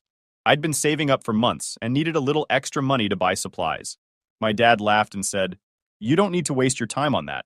Focus on something practical." Then, a few months later, Ryan announced he wanted to start a fitness gear brand. My parents immediately opened their wallets. They helped him buy equipment, paid for a professional website, and even hired a graphic designer to create his logo. I remember sitting there watching all this unfold and thinking, why does he get everything handed to him while I have to fight for scraps? By the time I hit high school, I had learned to stop expecting anything from them. Ryan was their world, and I was just the guy who lived in the same house. They were so focused on making sure Ryan succeeded that they didn't notice I was slowly pulling away. Ryan, of course, loved being the center of attention. He had this smug attitude, like he knew he was the favorite and enjoyed rubbing it in my face. If I got a new pair of shoes, he'd laugh and say, "Finally upgrading from those hand-me-downs?" If I tried to join a conversation at the dinner table, he'd interrupt and steer the topic back to himself. It wasn't just annoying, it was humiliating. I felt like I didn't belong in my own family. My parents encouraged Ryan's behavior by never calling him out. If I complained, they'd say I was being too sensitive or that Ryan was just joking. One incident stands out in my memory. It was during my senior year of high school, and I had entered a regional competition for small business ideas. I spent weeks preparing my pitch, designing prototypes, and perfecting my presentation. When I won first place, I came home bursting with excitement. I told my parents, thinking maybe, just maybe, they'd finally be proud of me. My dad's response? "That's nice, but have you seen Ryan's new logo? It's so professional looking." My mom didn't even look up from her phone. I went to my room that night and cried, not because I wanted their approval anymore, but because I realized I'd never get it. That was the moment I decided I needed to get out. I couldn't keep living in a house where I was constantly overlooked and undervalued. I started making plans to leave as soon as I graduated. But of course, leaving wasn't going to be easy. My parents had sunk so much money into Ryan's business that there wasn't much left for me. When I told them I wanted to move out and focus on my own small business, they shut me down immediately. My dad said, "We can't spread ourselves too thin. Ryan's business is the future of this family." It was like a slap in the face. They didn't even consider my dreams or ambitions because they were too busy propping up Ryan. That's when I realized I couldn't rely on them. If I wanted a better life, I'd have to build it myself, without their help. So, that's exactly what I did. After the disaster of my high school years and my parents' blatant favoritism, I knew I couldn't stick around much longer. What little faith I had left in them vanished when they poured thousands into Ryan's half-baked business idea while outright dismissing mine. That was the final straw. I decided I wouldn't wait for anyone to hand me an opportunity. I'd make one for myself. But here's the thing. When you've been ignored and underestimated your whole life, you learn to keep your plans quiet. I wasn't about to announce to my parents that I was working on my own business, not when they were so dismissive of me. So I went underground. My first step was saving every penny I could. I worked part-time jobs after school, tutoring, babysitting, even some freelance work online. I'd lie to my parents and say I was volunteering at the library or studying at a friend's house. They didn't ask many questions, probably because they were too busy hovering over Ryan's every move. With the money I saved, I started teaching myself the basics of running a business. I'd stay up late watching tutorials on marketing, web design, and product sourcing. It wasn't glamorous. I worked out of my tiny bedroom, often hiding my laptop screen when someone walked in. It felt sneaky, but honestly, it was exhilarating. For the first time, I was working towards something that was mine. My idea was simple. I wanted to create custom-designed products, things like mugs, tote bags, and stationery, that appealed to niche audiences. It wasn't groundbreaking, but I believed in it. I researched trends, designed mock-ups, and even found a small supplier willing to work with me on a budget. The first time I made a sale, I thought I was going to cry. It wasn't a lot of money, just $15 for a custom mug, but it felt like I'd won the lottery. Someone out there valued something I created. Meanwhile, Ryan's business was flopping spectacularly. He'd come home from meetings with his team, a couple of his friends who spent more time drinking than working, and complain about how hard it was to get clients. My parents, instead of holding him accountable, just threw more money at the problem. They paid for new equipment, a marketing consultant, and even rented a small office space for him. I overheard my dad once say, "Don't worry, Ryan. These things take time. You're building something big here." It took everything in me not to laugh. Ryan barely lifted a finger, yet my parents treated him like he was the next Steve Jobs. While Ryan was squandering their resources, I was quietly scaling up my little operation. My online shop started gaining traction thanks to some clever social media marketing and word of mouth. I'd post on forums and groups where my target audience hung out, subtly plugging my products without coming across as pushy. Slowly but surely, orders started coming in. By the time I graduated high school, I was making enough to support myself. I didn't tell my parents, of course. They assumed I was still just figuring things out. When I told them I wanted to move out, they barely blinked. My dad said something like, "Good for you.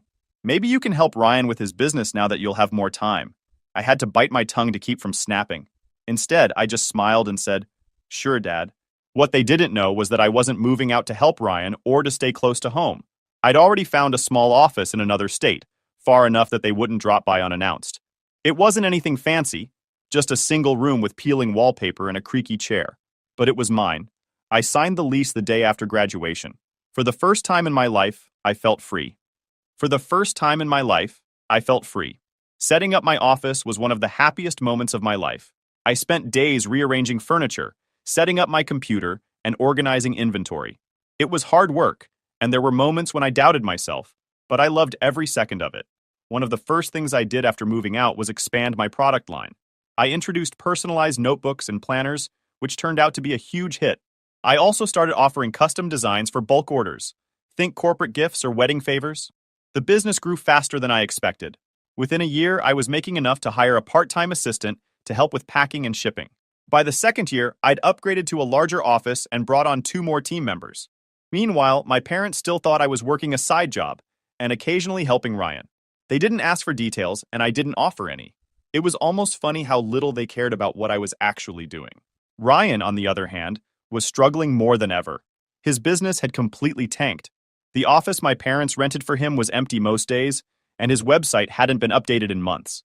My dad still tried to prop him up, saying things like, "These are just growing pains." But even he was starting to sound tired. By the time I hit my 3rd year in business, I was making more money than I ever thought possible. I had multiple revenue streams, a loyal customer base, and even a few partnerships with local retailers. I didn't just feel successful, I felt vindicated. All those years of being overlooked and underestimated had led to this moment. My parents had put all their faith in Ryan, and he had let them down. Meanwhile, I had built something from nothing, all on my own. But the funny thing was, they still didn't notice. I'd come home for the occasional holiday dinner, and my dad would always ask, "So Ethan, when are you going to get serious about your career?" I wanted to laugh in his face. Instead, I'd just say, "I'm working on it, Dad," and leave it at that. Little did they know I wasn't just working on it, I was thriving. I was sitting in my office one morning, scrolling through emails and planning out my next product launch when my phone buzzed. I don't usually answer calls from unknown numbers, but something about this one made me pick up. "Hey, Ethan, it's Dad." I froze for a moment. My dad doesn't call me often. Hell, he barely calls me at all unless there's some sort of favor he needs. I leaned back in my chair and said, "Hey, Dad, what's up?" There was an awkward pause before he started talking. "Your brother, well, Ryan's got another business idea, and we're all pitching in to help him get started again.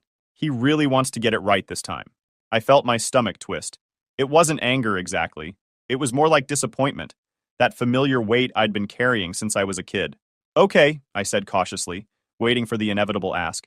"Well," Dad continued, "we thought it would be great if you could come home for a family meeting, to brainstorm and help Ryan get this thing off the ground."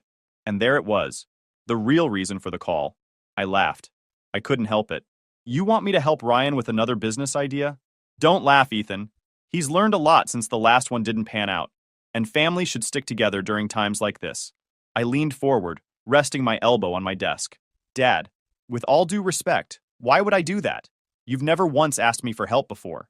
He sighed, and I could almost hear him massaging his temples through the phone. Look, Ethan, it's not just about Ryan. It's about the family's reputation. People are starting to talk, you know. They're wondering why Ryan can't seem to make anything work. If we all come together, we can help him turn things around and shut those people up.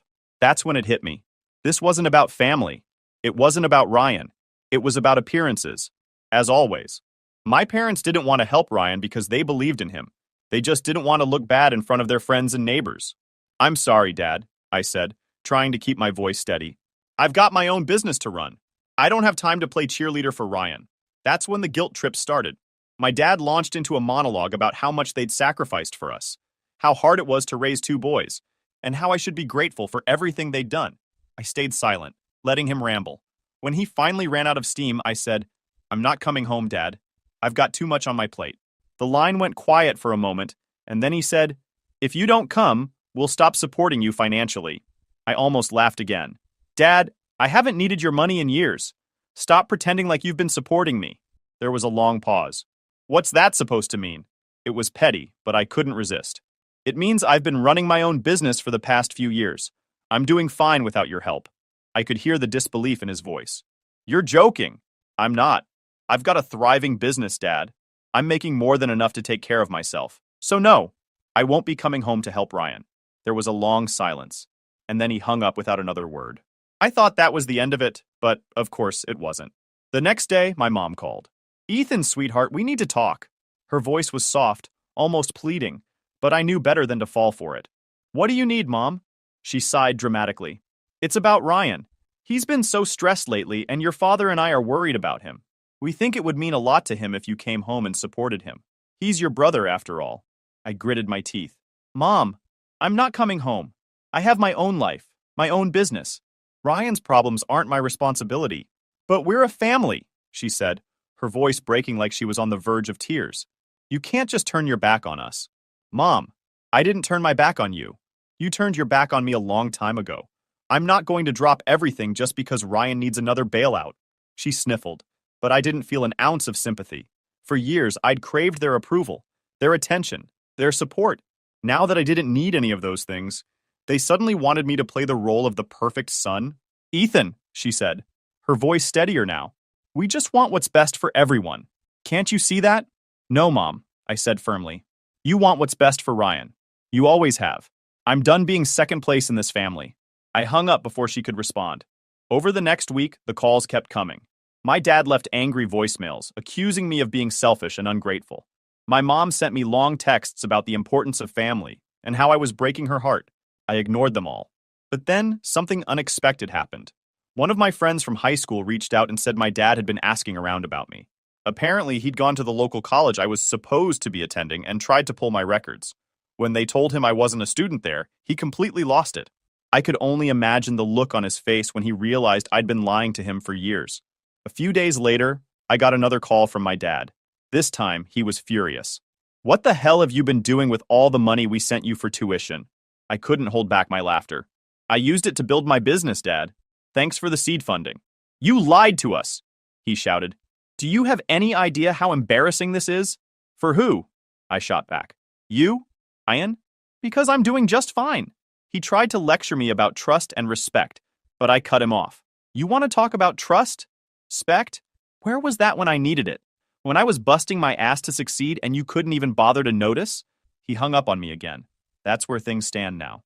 My parents are furious.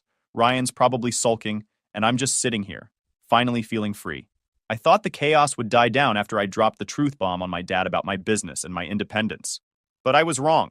If anything, it stirred up a bigger storm. A few days after the phone call, my mom showed up at my office. Yes, she showed up, unannounced and uninvited. It was late in the afternoon, and I was wrapping up a meeting with one of my team members when the receptionist poked her head into my office and said, Ethan, there's a woman here asking for you. She says she's your mom? I was stunned for a second. My mom had never taken any real interest in my life, so to have her standing outside my office was surreal. I told the receptionist to let her in. Mostly because I didn't want her making a scene in the lobby. Mom walked in, looking around like she couldn't believe what she was seeing. "This is nice," she said, her voice laced with surprise. "Thanks," I said flatly, not bothering to mask my annoyance. "What are you doing here, Mom?" She sighed dramatically, like this was all some big inconvenience for her. "I wanted to talk to you face to face. You've been avoiding my calls, and your father and I are worried about you." I leaned back in my chair, crossing my arms. "You're worried about me? Since when?" "Don't be like that, Ethan," she said, her tone shifting to one of forced sweetness. "We're family. Families argue sometimes, but we need to stick together." I could feel my patience thinning. "Is that why you're here? To guilt trip me into coming home and playing happy family?" Her face fell for a moment, but she quickly recovered. "No, I'm here because we want to make things right. Your father and I talked about it, and we realized we might have been too focused on Ryan over the years. We want to make up for it." I didn't believe her for a second. Make up for it? How exactly? By pretending the last 20-something years didn't happen? Her eyes darted around the room, avoiding my gaze. We want to support you now, Ethan. You've obviously done well for yourself, and we're proud of you." I scoffed. "Proud? You didn't even know what I was doing until a week ago. You didn't care when I needed you, and now you suddenly want to act like supportive parents? Why? Because Ryan's business failed, and you need someone to bail you out?" Her face flushed red. "That's not fair. We've always cared about you." "Stop," I interrupted, my voice sharp. "Let's not rewrite history. You came here because you're desperate, not because you care. So why don't you drop the act and tell me what you really want?" She hesitated, her hands fidgeting with the strap of her purse. Finally, she said, "Your father and I are in a bit of a financial bind. Ryan's last venture cost us more than we expected, and, well, we were hoping you could lend us some money to get back on our feet." I laughed bitterly. "Of course. It always comes back to money." "It's not just about money," she said quickly.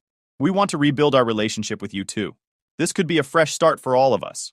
I stared at her, trying to decide if she actually believed what she was saying or if she was just trying to manipulate me. "You spent years ignoring me, dismissing me, and now you want a fresh start because you're broke? That's not how this works, Mom. I'm not your safety net." Her expression hardened. "Ethan, we're your parents. We've done so much for you over the years." "No, you did so much for Ryan," I snapped. "Don't sit here and pretend you were some kind of supportive parents when you couldn't even bother to ask how I was doing most of the time. I don't owe you anything." She stood up abruptly, her chair scraping against the floor. "You're being selfish. We're still your family, whether you like it or not. And you were my family. But you treated me like I didn't exist," I shot back. "Now, if you don't mind, I have work to do." She left without another word, slamming the door behind her. I thought that was the end of it. But of course my parents weren't done.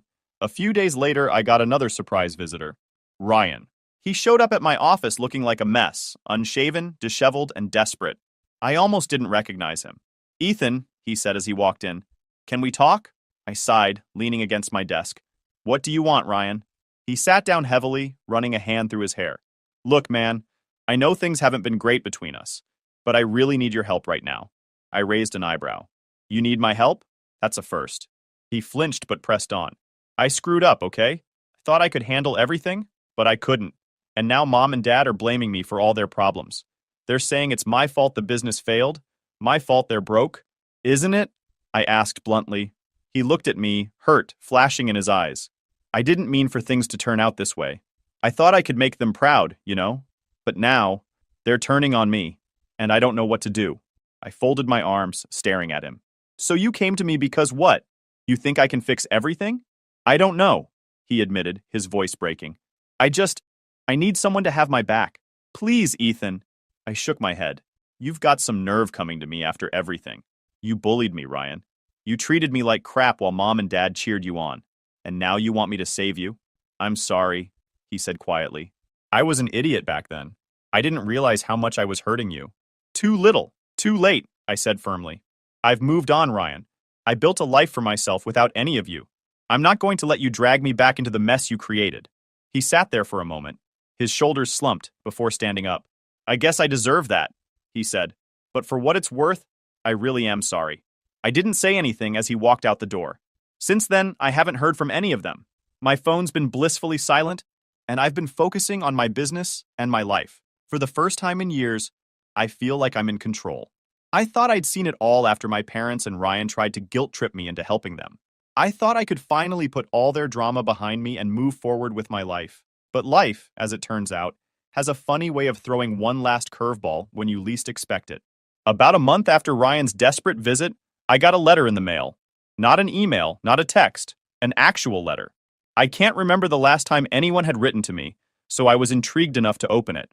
The handwriting was familiar. My mom's. The letter was long, rambling, and honestly hard to read in some places because of the smudges where tears had clearly hit the page.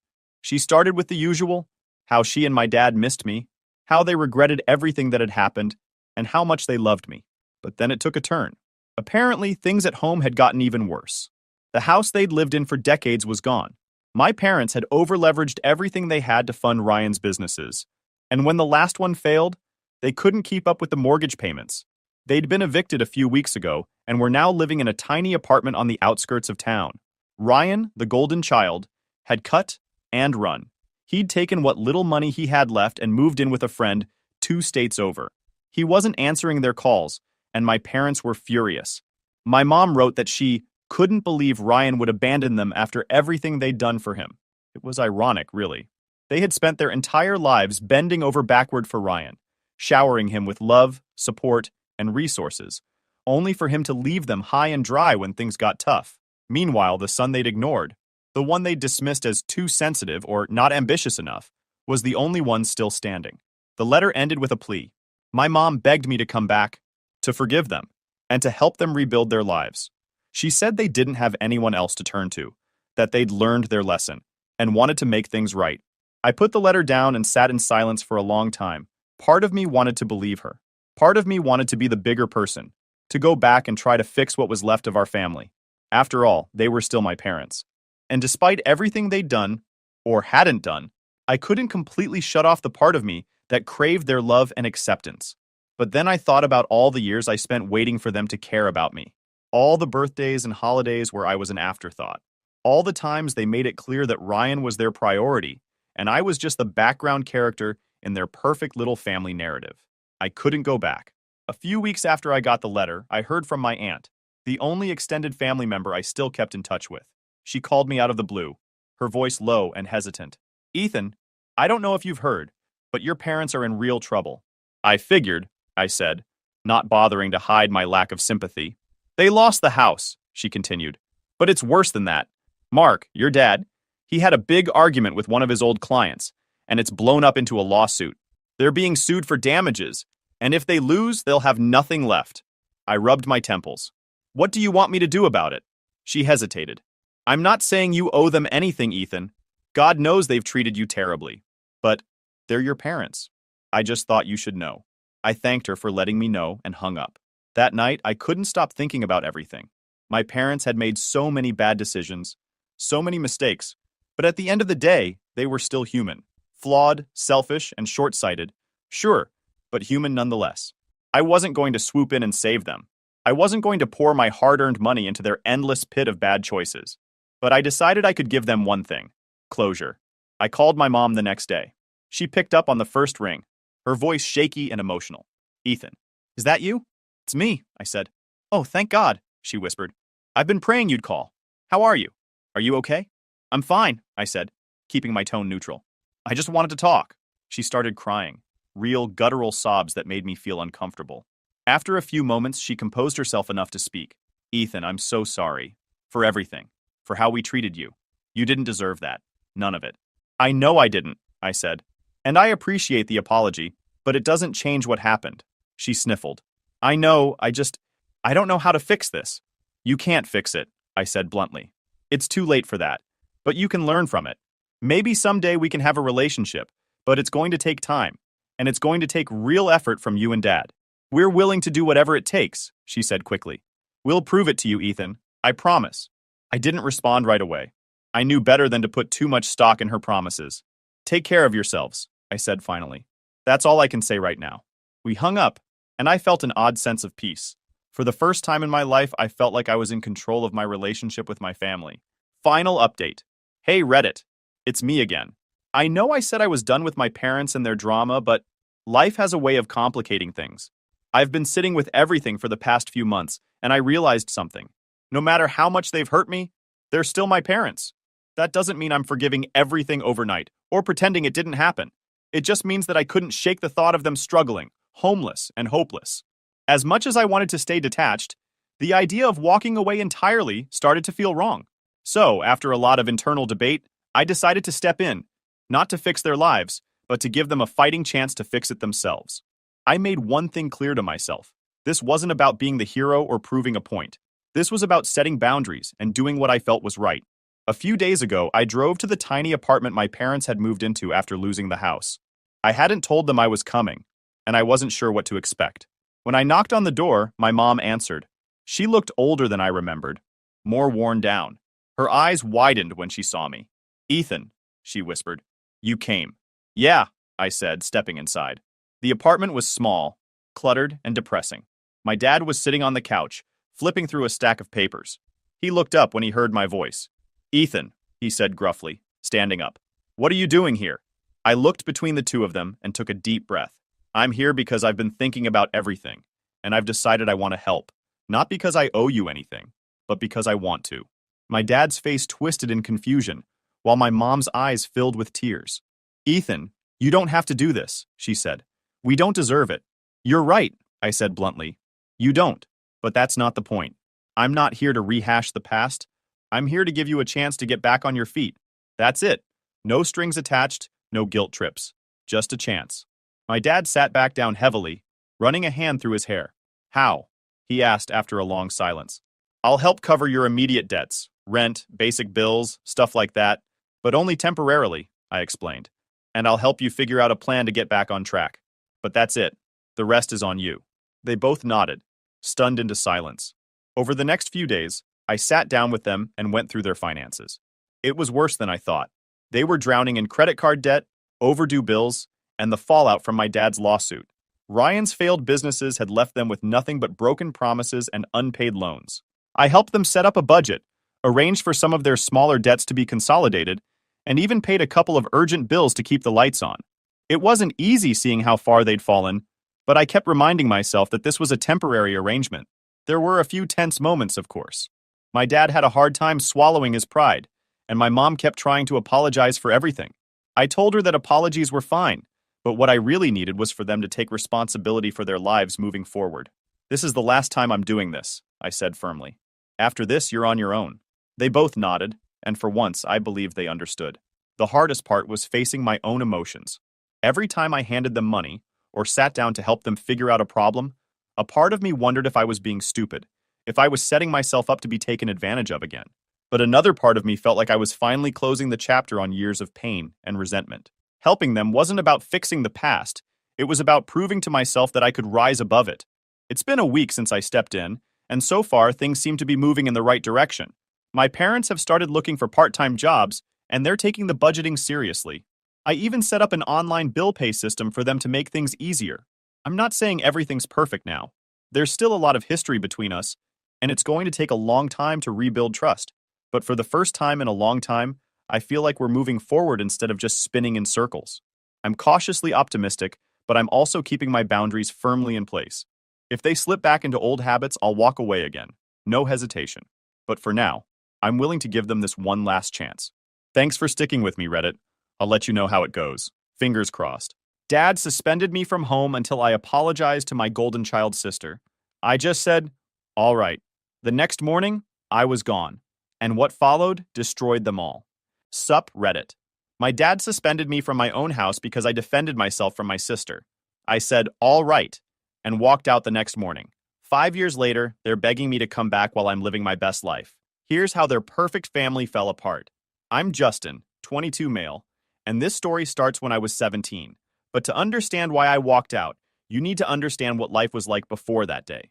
My sister Ashley, 15 female at the time, has been the golden child since birth. I'm talking about the kind of favoritism that's so obvious even strangers notice it. When we'd go out to dinner, servers would comment on how the daughter must be the favorite, based on how my parents acted. That's not an exaggeration.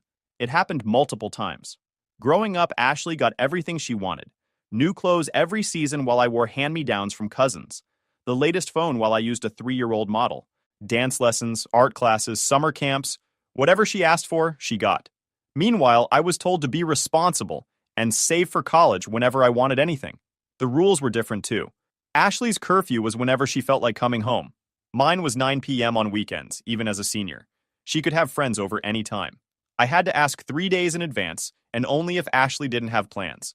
Her room was her private space that nobody could enter. My room. Fair game for anyone, apparently. I learned early that complaining about the double standard just made things worse. Dad would lecture me about being jealous of my sister. Mom would cry about me causing family drama. Ashley would smirk and find ways to make things worse when our parents weren't looking. By the time I was 15, I'd basically given up on equal treatment. Just kept my head down, focused on school and my part-time job at the hardware store, and counted days until college. The job started as stocking shelves, but I learned to mix paint, cut keys, and help customers find what they needed. Mr. Wilson, the owner, was a good guy who treated me like an actual person instead of an inconvenience. The hardware store became my escape. I'd volunteer for extra shifts just to avoid being home. Mr. Wilson noticed and started teaching me more. Basic plumbing, electrical work, how to read blueprints. Said I had a good head for practical stuff and shouldn't waste it on just stocking shelves. "You've got common sense," he told me once. "That's rarer than you think. Most people can learn facts. Not everyone can learn to think." That meant more to me than any compliment my parents ever gave. But back to that Tuesday afternoon when everything changed. Picture this. I'm in my room trying to finish calculus homework that's due the next day. Not bothering anyone, just trying to understand derivatives because Mr. Patterson's tests are brutal and I need to keep my GPA up for college applications. Had my notes spread out, textbook open, calculator and laptop all going at once. This particular assignment was worth 20% of our quarter grade, and I needed an A to maintain my average. My sister Ashley barges in without knocking.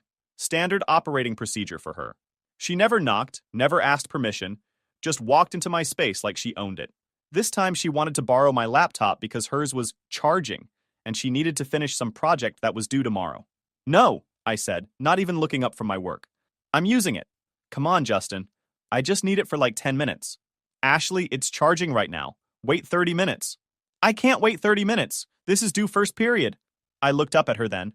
"And my calculus homework is due first period too. Plus, last time I let you use my laptop, you downloaded something that gave it a virus. Cost me $40 to fix." Her face got that pouty expression she uses when she's not getting her way. That wasn't my fault. The website said it was safe. The website was called freemusicdownloads.ru. Nothing about that screams safe. You're being a jerk. I'm being someone who needs his laptop for homework. Use the family computer downstairs. Mom's using it for her work stuff. Then wait for yours to charge. Or do your work at school tomorrow morning. That's when her tone shifted from whiny to nasty. "God, you're so selfish. You never help me with anything. You're the worst brother ever." I'd heard variations of this speech hundreds of times. Usually I just ignored it and waited for her to leave. But this time she wasn't leaving. Just stood there listing all my failures as a brother, while I tried to focus on derivatives. "Are you even listening to me?" she demanded. "Nope. See? This is what I mean. You don't even care. Ashley, I have homework due tomorrow. You have homework due tomorrow. The difference is I planned ahead and you didn't. That's not my problem." Her face went red. "You think you're so much better than me because you get good grades and have some stupid job. I don't think I'm better than you. I think I'm busy and you need to leave." That's when she grabbed my textbook off my desk and threw it across the room. The book hit the wall with a solid thud, pages bending, my bookmark falling out. I'd been on page 247. Now I had no idea where I'd left off. I stood up, keeping my voice level. "Get out of my room. Make me. Ashley, I'm not playing this game. Get out." She responded by shoving me, hard, both hands against my chest, using all her strength. I wasn't expecting it. We're siblings, we argued, but it never got physical before. I stumbled backward, hip hitting my desk, arms flailing to catch my balance. My hand hit my water bottle, knocked it over, sent 20 ounces of water cascading across my desk. My homework, my notes, 3 hours of work, all soaked. The ink started running immediately, equations bleeding into illegible blurs. The papers I'd carefully organized started sticking together. My calculator made a sad beeping noise as water seeped into the buttons. I watched it happen in slow motion. All that work, gone. Because Ashley wanted my laptop and couldn't handle being told no. Something snapped inside me. Not anger. Anger would have been easier. This was cold, clear realization. She just destroyed hours of my work and didn't even look sorry. She looked satisfied. I grabbed her arm, not roughly but firmly, and physically moved her toward the door. Didn't yank, didn't shove back, just escorted her out like you'd remove someone from a store who was causing problems. She tried to pull away, but I kept moving her until she was in the hallway. "Stay out," I said, closing the door. She started pounding on it immediately. "I'm telling Dad, you put your hands on me. You're going to be in so much trouble." I didn't respond, just stood there looking at my ruined homework, water still dripping off the desk onto my carpet. 3 hours of work. Gone. And I had nothing to turn in tomorrow. 5 minutes later, Dad was pounding on my door. The banging was aggressive, the kind that rattled the frame. "Justin, open this door right now." I opened it slowly. Dad stood there, face already red, veins in his neck standing out. Behind him, Ashley had tears streaming down her face. Perfect performance tears. I'd seen her turn them on and off like a faucet since she was 8. "Why did you put your hands on your sister?" Dad demanded before I could say anything. "She was in my room destroying my property. I removed her. She says you grabbed her and shoved her into the hallway." "I didn't shove her. I escorted her out after she threw my textbook and ruined my homework." Dad glanced into my room, saw the wet papers on my desk, the textbook on the floor. His expression didn't change. "I don't care what she did. You don't put your hands on your sister. Ever."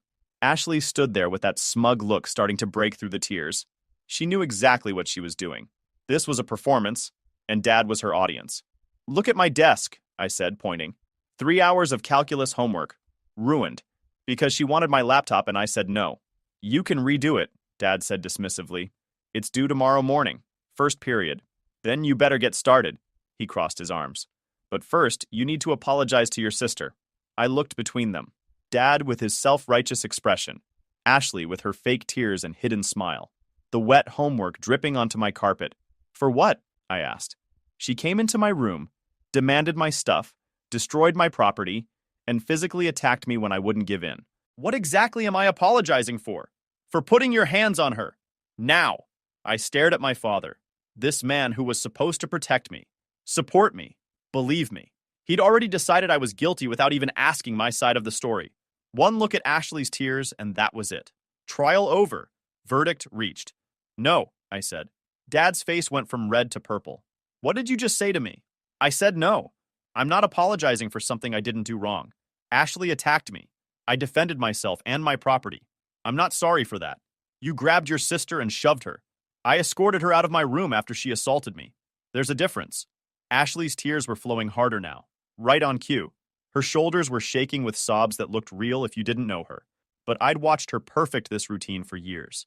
The same tears she used when she wanted something expensive. The same sob that got her out of trouble at school. The same performance that had worked on our parents 1,000 times before. "Assault?" Dad's voice went up an octave. "She's your little sister. You're twice her size. I'm 6 inches taller and maybe 30 pounds heavier. That doesn't mean she gets to hit me without consequences. She didn't hit you. She pushed you. There's a difference." The irony was amazing. When Ashley laid hands on me, it was just pushing. When I removed her from my room, it was assault. The double standard was so thick you could cut it with a knife. "Dad, look at my homework. Actually look at it." He glanced at my desk, barely seeing it. "I see wet paper. You can redo it. It's 3 hours of calculus. Due tomorrow. First period. I don't have 3 hours tonight because I also have English reading, a history quiz to study for, and a shift at the hardware store until 8. You should have thought of that before you put your hands on your sister." Ashley was watching this exchange with barely concealed satisfaction. The tears had magically stopped flowing. She wiped her face dramatically, leaving just enough redness to look like she'd been crying, but her eyes were sharp and calculating. "I want an apology," she said, voice quivering. "He scared me." "I scared you?" I couldn't help it. I laughed. It wasn't funny, but the audacity was so extreme I had to laugh or I'd lose my mind. "You came into my room, destroyed my property, physically attacked me, and I scared you? You grabbed me!" She raised her voice, getting worked up again.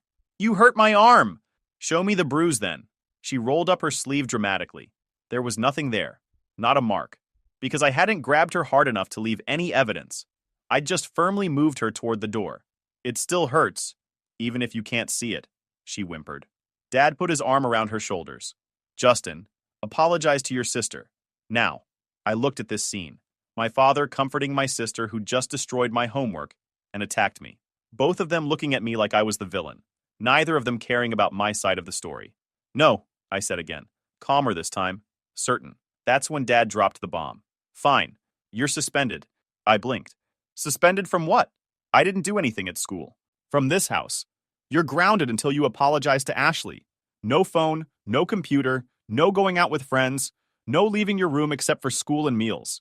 You want to act like you don't respect your family? You can sit in your room and think about your behavior. The punishment was so wildly disproportionate that I just stood there processing it. Indefinite grounding. Solitary confinement in my own house? All because I wouldn't apologize for defending myself. For how long? I asked quietly. Until you apologize. And if I don't apologize, then you stay suspended. Your choice, Justin. This is on you. Ashley had given up pretending to cry. She was watching me with this look of triumph, waiting to see if I'd break, waiting to see if I'd fold like I always had before when they pressured me enough. I looked at my ruined homework, at my textbook on the floor, at my sister's satisfied face, at my father who'd already made up his mind without hearing my side. All right, I said. Dad looked surprised. He'd expected more fight, probably expected me to yell, to argue, to eventually give in and apologize just to make it stop. That's how it usually went. I just stared at him. Ashley was practically glowing with victory behind him. How long? I asked. Until you apologize? I looked at my ruined homework, my soaked notes, my sister's satisfied face. Then I looked at my dad, who'd already decided I was guilty without caring about what actually happened. All right, I said. Dad looked surprised. He'd expected more fight. Good. Hand over your phone and laptop. I gave them to him without argument. He left looking satisfied, Ashley trailing behind, throwing me one last smug look. I closed my door and sat on my bed. Wasn't angry, wasn't upset, just calm. Crystal clear about what I needed to do. I'd been saving money for my part-time job at the hardware store for 2 years. Had about $3,400 in my dresser drawer in an envelope. Been planning to use it for college expenses, but plans change. Spent that night packing a duffel bag. Clothes, important documents, the cash. Some personal items that actually mattered. Left behind anything I didn't absolutely need. The laptop was Dad's anyway since he'd confiscated it, and the phone was on their plan. Around midnight, I heard Ashley and Mom talking in the hallway outside my door. They weren't trying to be quiet. Probably thought I was asleep or too upset to pay attention. Ashley's voice carried clearly through my closed door. He was so mad. You should have seen his face when Dad took his phone. I thought he was going to explode. Well, he brought it on himself, Mom replied. You were just asking to borrow something. He completely overreacted. Exactly. And then he grabbed me so hard. My arm still hurts. I sat on my bed listening to this revision of history. In Ashley's version, she'd politely asked to borrow my laptop. I'd flown into a rage for no reason. She was the victim of my aggression, not the person who destroyed my homework and physically attacked me. I'm proud of you for standing up to him, Mom said. You were brave for not letting your big brother intimidate you. Thanks, Mom. I was really scared when he grabbed me. This was the problem. They weren't just enabling her behavior. They were actively rewriting events to paint her as the victim and me as the aggressor. In their minds, this story was already set. Ashley was brave for defending herself against her aggressive older brother. I was the problem child who needed to learn respect. Nothing I said would change that narrative. They'd already decided what happened, and facts didn't matter. That's what sealed it for me. That conversation in the hallway where they rewrote reality to fit their preferred version. I could live with being punished unfairly. What I couldn't live with was knowing they genuinely believed their own lies. After their voices faded away, I got up and continued packing more carefully. Went through my desk drawers and found old report cards, evidence of good grades they'd never acknowledged. Found photos from school events they'd never attended because Ashley had something more important that day. Found birthday cards from friends at school, but none from my family for the past 3 years. Everything important, everything that proved I existed and mattered, went into the backpack. Everything that tied me to this house stayed behind. Set my alarm for 5 a.m. and tried to sleep. Didn't really succeed. Kept running through the plan in my head. Uncle Bobby lived about 45 minutes away by car. I'd only been to his house twice, but I remembered the address. He'd told me once, half joking, that if I ever needed a place to crash, his door was open. Time to find out if he'd meant it. When the alarm went off at 5 a.m., I felt calm. Grabbed my backpack, took one last look around the room. 17 years of my life in this space. None of it felt worth staying for. Walked downstairs quietly. The house was completely silent. Left my note on the kitchen table where they'd find it first thing. Short and simple. Gone. Don't look for me. Then I walked out the front door, got in my Honda Civic, and drove to Uncle Bobby's house. The drive felt surreal. Watching the sun come up over familiar streets, knowing I wasn't going back. Every mile that passed felt like weight lifting off my shoulders. By the time I pulled into Bobby's driveway, I felt lighter than I had in years. By the time anyone woke up, I was already at my Uncle Bobby's place across town. Uncle Bobby is my dad's younger brother, but they're nothing alike. Bobby's a mechanic who owns his own shop called Bobby's Auto Repair. Real creative naming, but it worked. Never married, said he tried it once in his 20s and decided he liked his independence better. Lives in a decent 3-bedroom house he bought himself back in the early 2000s before prices went crazy. He's the family black sheep because he didn't go to college or get a respectable office job like Dad did. Dad works in insurance claims, wears a suit, goes to an office. Bobby wears coveralls, works with his hands, smells like motor oil most days. Dad always looked down on him for wasting his potential, but Bobby seemed happy in ways Dad never did. When I showed up at his door at 6 a.m. with a duffel bag, he was already awake making coffee. Mechanics keep early hours. He looked at me standing there, saw the backpack, and just nodded. Come in, kid. You look like you need coffee. Didn't ask what happened. Didn't demand explanations. Just made me sit at his kitchen table and poured me a cup with enough cream and sugar that it barely tasted like coffee anymore. You want to talk about it? He asked after a few minutes of silence. So I told him everything. Started with the laptop incident, but as I talked, it all came pouring out. Years of watching Ashley get everything while I got blamed for everything. The double standards. The favoritism so obvious that even teachers at school had commented on it. The way Mom and Dad would immediately take her side no matter what actually happened. Bobby listened without interrupting. When I got to the part about Dad suspending me indefinitely, he actually laughed. Your dad suspended you? From your own house? For defending yourself? Yeah, that's the dumbest thing I've heard in years. And I once watched a guy try to change his oil filter without draining the oil first. That made me laugh despite everything. First time I'd laughed in 24 hours. So here's the deal, Bobby said, leaning back in his chair. You can stay here as long as you need, but you're gonna work. I don't do freeloaders, family or not. What kind of work? I need help at the shop. Guy who does my oil changes and tire rotations just quit because he got some fancy job at the dealership. Position's yours if you want it. Minimum wage to start, but I'll teach you real skills. Cars, not just oil changes, real mechanical work. When do I start? Monday. Give you the weekend to get settled. You can take the spare bedroom upstairs. It's got a bed and a dresser. Not much, but it's yours. I took the deal without hesitation. This was the first time in my life someone had offered me something fair. Work for pay. Respect in exchange for effort. No games, no manipulation, no favoritism. Just honest trade. That first week was interesting. My phone had been blowing up with calls and messages, but since Dad confiscated it, all those messages went to a device sitting in his desk drawer. They had no way to reach me directly. Bobby's landline rang a few times, but he let it go to voicemail. When he finally picked up on Thursday afternoon, it was Mom. Is Justin there? I could hear her voice from across the room. Yep, we need him to come home. This has gone on long enough. He's not coming home. Bobby, this is family business. Stay out of it. Kid's 17, almost 18. He made his choice. You made yours when you let Ashley walk all over him for years. That's not what happened. Sure it's not. Justin's staying here. He's got a job, he's pulling his weight, and nobody's making him apologize for things he didn't do. He hung up, looked at me. They're gonna show up eventually. You ready for that? I nodded. Yeah. Working at Bobby's shop was the best decision I'd made in years. Started with basic stuff, oil changes and tire rotations, but Bobby actually taught me. Explained how engines worked, what each part did, why things broke, and how to fix them properly instead of just replacing parts. The other guys at the shop, Jake and Tommy, were cool. Both in their 20s, both career mechanics who actually enjoyed their work.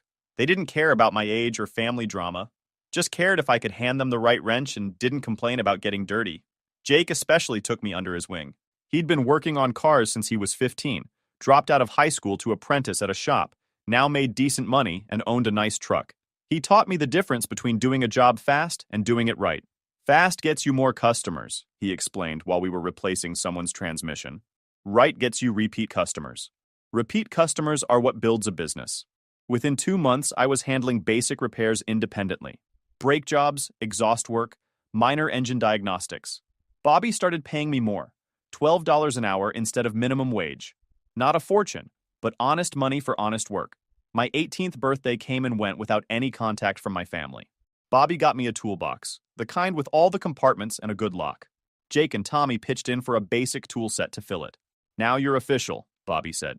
Real mechanics got his own tools. That toolbox meant more to me than any birthday present my parents ever gave me. By month 4, I'd saved up enough to buy a beater truck from an auction. 1998 Ford Ranger with 180,000 miles, needed work, but the frame was solid. Bobby let me use the shop after hours to fix it up. Replaced the timing belt, did a full brake job, fixed the exhaust leak, rebuilt the carburetor. Jake helped with the electrical issues. Tommy showed me how to patch rust spots properly. 3 weeks later, I had a running truck that I'd bought and fixed with my own money and skills. That's when my family finally showed up. I was under a Honda Civic changing the oil pan gasket when I heard the shop bell ring. Rolled out on the creeper to see Dad, Mom, and Ashley standing in the bay. They looked out of place. Dad in his business casual, Mom in her department store outfit, Ashley in some designer clothes I didn't recognize. Meanwhile, I was covered in oil and dirt, wearing coveralls that had seen better days. "Justin," Dad said, "we need to talk. I'm working. This is important." I stood up, wiped my hands on a rag. Bobby appeared from his office, coffee cup in hand. He didn't say anything, just positioned himself where he could see everything. "What do you want?" I asked. Mom stepped forward. "We want you to come home. This has gone on long enough. You've made your point." "What point?" "That you were upset. We understand. But you can't just run away from your problems." I almost laughed. I didn't run away from problems. I removed myself from a situation where I was being punished for defending myself. Ashley finally spoke up. "I'm sorry for what happened. Can we just move past this?" Her apology sounded rehearsed, forced, like someone had told her she had to say it. "What exactly are you sorry for?" I asked. "For the fight, for getting you in trouble. What about destroying my homework? Lying about what happened? Making yourself cry to manipulate Dad?" She looked uncomfortable. "I didn't lie." "Yeah, you did. And you've been doing it for years. I'm just done being your punching bag." Dad's face was getting red. "Justin, enough. You're coming home. This independence thing has gone on long enough. I'm 18. You can't make me do anything. You're still in high school. You need to finish your education." "I am finishing. I transferred to the evening program. Graduate in 2 months." That shut him up. He didn't know I'd been going to night school while working at the shop. Didn't know I was on track to get my diploma on time despite leaving home. "We're your family," Mom tried. "You can't just cut us off." "Watch me." Ashley was looking around the shop with this disgusted expression. "You're seriously going to stay here? Working on cars like some dropout? Better than sitting at home getting everything handed to me while learning nothing useful." Her face went bright red. "I'm not a dropout. Didn't say you were. But at least I'm learning actual skills instead of just learning how to manipulate people." Dad stepped forward, pointing his finger. "That's enough. You're being disrespectful. And you suspended me from my own house for defending myself. Guess we're even." Bobby finally spoke up. "I think you folks should leave. Justin's made his choice. Respect it." "This doesn't concern you," Dad snapped. "Kids living in my house, working in my shop. That makes it my concern." They stood there for another minute, clearly expecting me to cave, when I just stared back at them. Not moving, not backing down. They finally left. Ashley turned at the door. "You'll regret this." "Doubt it." After they left, Bobby clapped me on the shoulder. "That was hard." "Yeah, you did good." I finished the Honda and went back to work. Didn't cry, didn't feel bad, didn't second guess my decision. Just kept building the life I'd chosen. Graduated high school that May. Evening ceremony with about 40 other students, mostly adults finishing their degrees. Bobby came, brought Jake and Tommy with him. Took a photo of me in my cap and gown standing next to my truck. Nobody from my family showed up. Didn't expect them to, didn't invite them. But there was a small part of me that wondered if they'd come anyway. They didn't.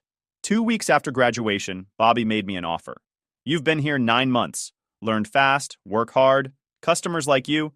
How about we make it official?" "Official how?" "Partnership. Not equal shares, not yet. But 20% of the shop profits. You keep working, keep learning, keep building the business with me, that percentage goes up every year." I didn't know what to say. This was more than a job. This was a future. "What's the catch?" I asked. "No catch. You've earned it. Plus, I'm not getting any younger. Rather have someone I trust building this with me than sell to some corporate chain when I retire." We shook on it. Bobby drew up the papers legal, filed with the state. At 18 years old, I was a partial owner of a legitimate business. Summer was busy. Word got around that Bobby's shop did good work for fair prices, and the bays stayed full. We hired another mechanic, older guy named Frank, who'd been laid off from the dealership, brought in more complicated jobs, taught me advanced electrical diagnostics. By August, I'd saved enough to move into my own place. Small studio apartment, nothing fancy, but it was mine. Bobby helped me move the few things I owned, including that toolbox that meant everything. "You're doing good, kid," he said after we finished. "Your dad doesn't know what he lost." That statement proved more accurate than either of us knew. The calls started in September. Not from my parents, but from extended family. Aunt Karen, Grandma, even a cousin I barely remembered, all saying the same thing. I needed to come back. The family was falling apart. Ashley was out of control. I ignored most of them. But when my grandma called Bobby's shop directly, I took it. "Justin, sweetheart, please talk to your parents." "Why?" "Things are bad. Ashley's in trouble." "What kind of trouble?" Grandma hesitated. "She's pregnant."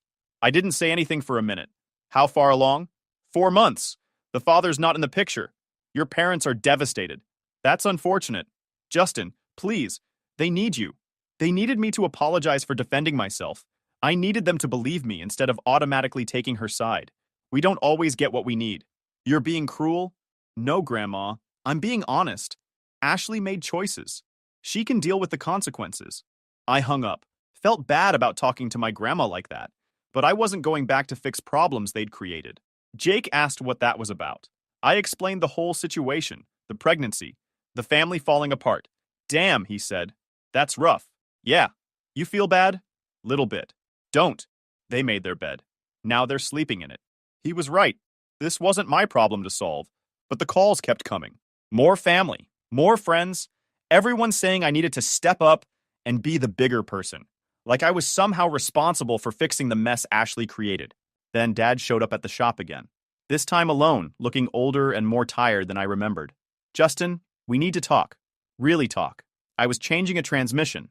Didn't stop working." "So talk." "Ashley's pregnant. She's keeping the baby. We need help." "Help with what?" "Everything. We can't afford a baby. Your mother's hours got cut at work. I'm barely covering the mortgage and bills. And Ashley's still in school? Sounds difficult? Don't be like that. We're family." I put down my tools and looked at him. "You keep saying that. Family. Like it's supposed to mean something after you kick me out for defending myself." "We didn't kick you out. You left. You suspended me indefinitely for not apologizing to Ashley after she assaulted me and destroyed my property. What was I supposed to do? We expected you to apologize and move on, not abandon your family." "I didn't abandon anyone. I chose not to be a scapegoat anymore." Dad ran his hand through his hair. "Look, I'm not here to argue about the past. I'm asking for help. We need money. The baby's due in 5 months, and we're not prepared. Get a second job. I'm 52 years old, Justin. I can't work 2 jobs. I was 17 working part-time and going to school. You'll figure it out. Why are you being so difficult?" I turned back to the transmission. "I'm not being difficult. I'm just not solving your problems anymore. Ashley wanted to act like an adult, make adult choices. Now she gets adult consequences. She's 16, old enough to get pregnant, old enough to deal with reality." Dad stood there for a long minute, finally asked, "Is this really what you want? To cut off your entire family over one argument?" It wasn't one argument.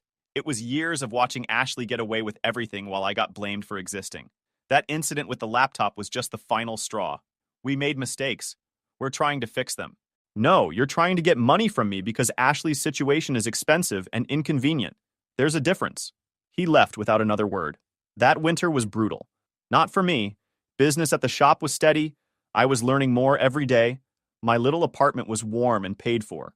But my family was drowning. Through the grapevine, I heard it all. Dad had to take out a second mortgage. Mom was working 2 part-time jobs with irregular hours. Ashley had dropped out of school because she couldn't keep up with classes while pregnant. The baby was born in February. Girl. I saw the announcement on social media from some distant cousin. Ashley looked exhausted in the photo, holding this tiny wrinkled thing while my parents stood behind her looking shell-shocked. Grandma called again. "You have a niece. Congratulations to Ashley. Don't you want to meet her?" "Not particularly." "Justin, she's family." "So am I." Didn't stop them from choosing Ashley over me every single time. They're struggling. The baby needs things. Ashley's overwhelmed. Your parents are working themselves to death trying to provide. They should have thought about that before enabling Ashley's behavior for 16 years. You're being heartless. No, Grandma. I'm being realistic. They made choices. Actions have consequences. I learned that lesson when I was suspended for defending myself. Now they're learning it too. She hung up on me. Haven't spoken to her since. The calls from my family got more desperate over the next few months. Dad asking for loans. Mom suggesting I move back home to help with expenses. Ashley sending messages about how hard it was being a single teen mom, and couldn't I spare some money for baby supplies. I ignored them all.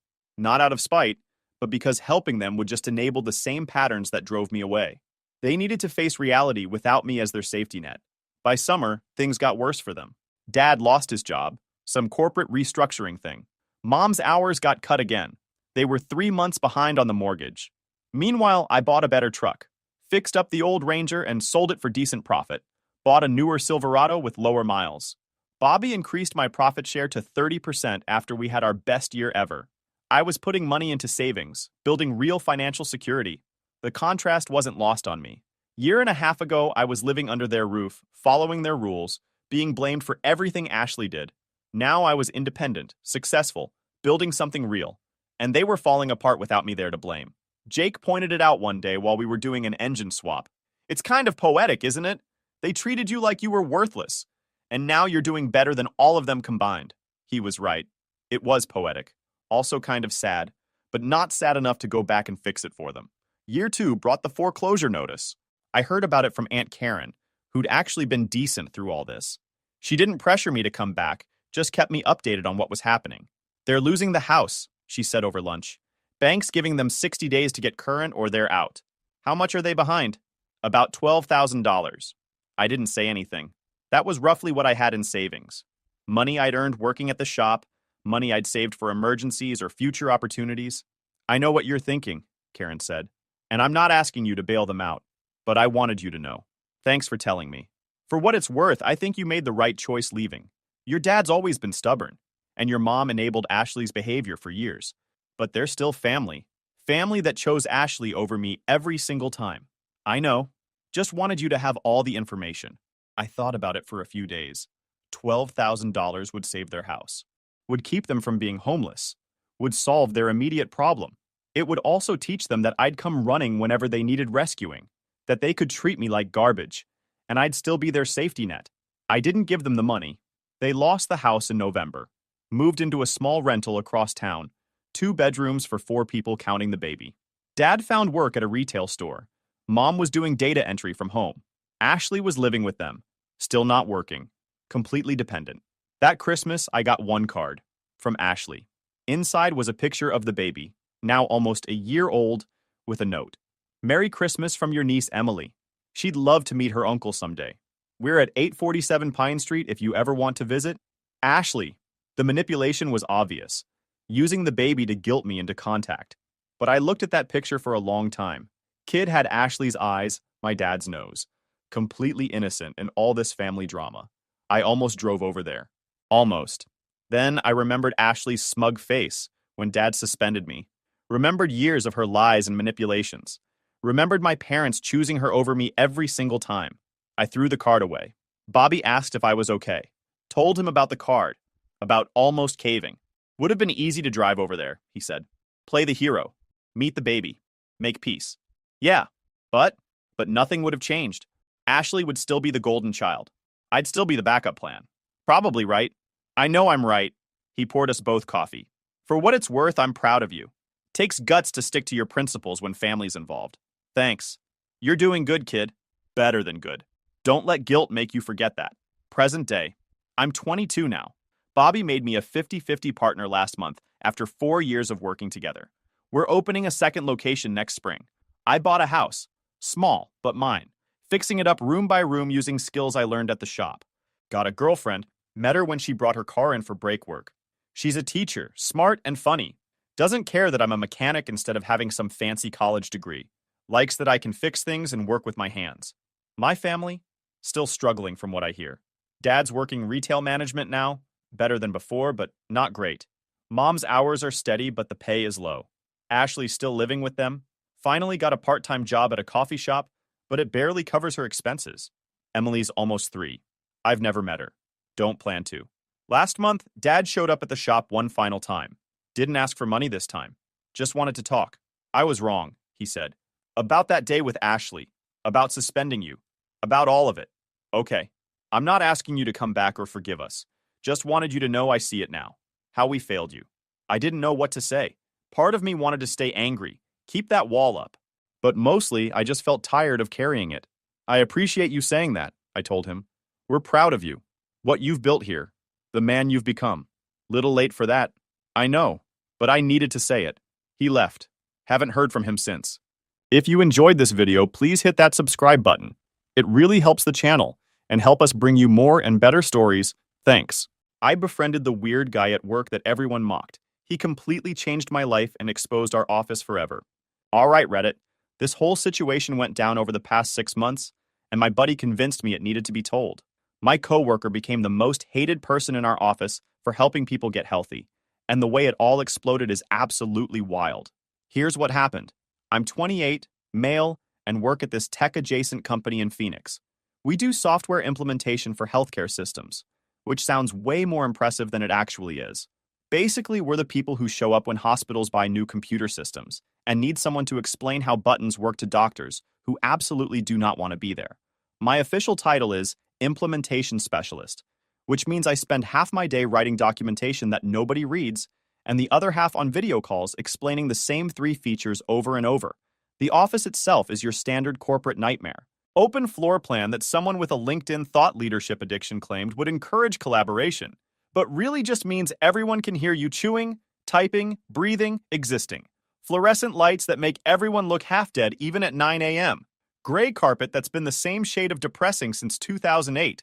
Break room with a fridge that hasn't been cleaned since the previous administration, and always has someone's moldy lunch container that nobody claims.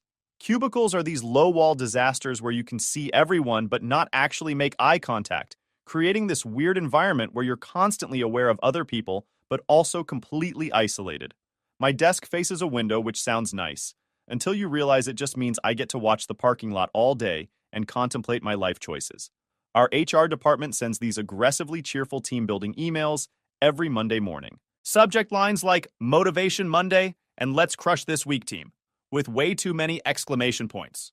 Meanwhile, everyone's secretly dying inside from burnout and pretending they're too cool to actually be working here.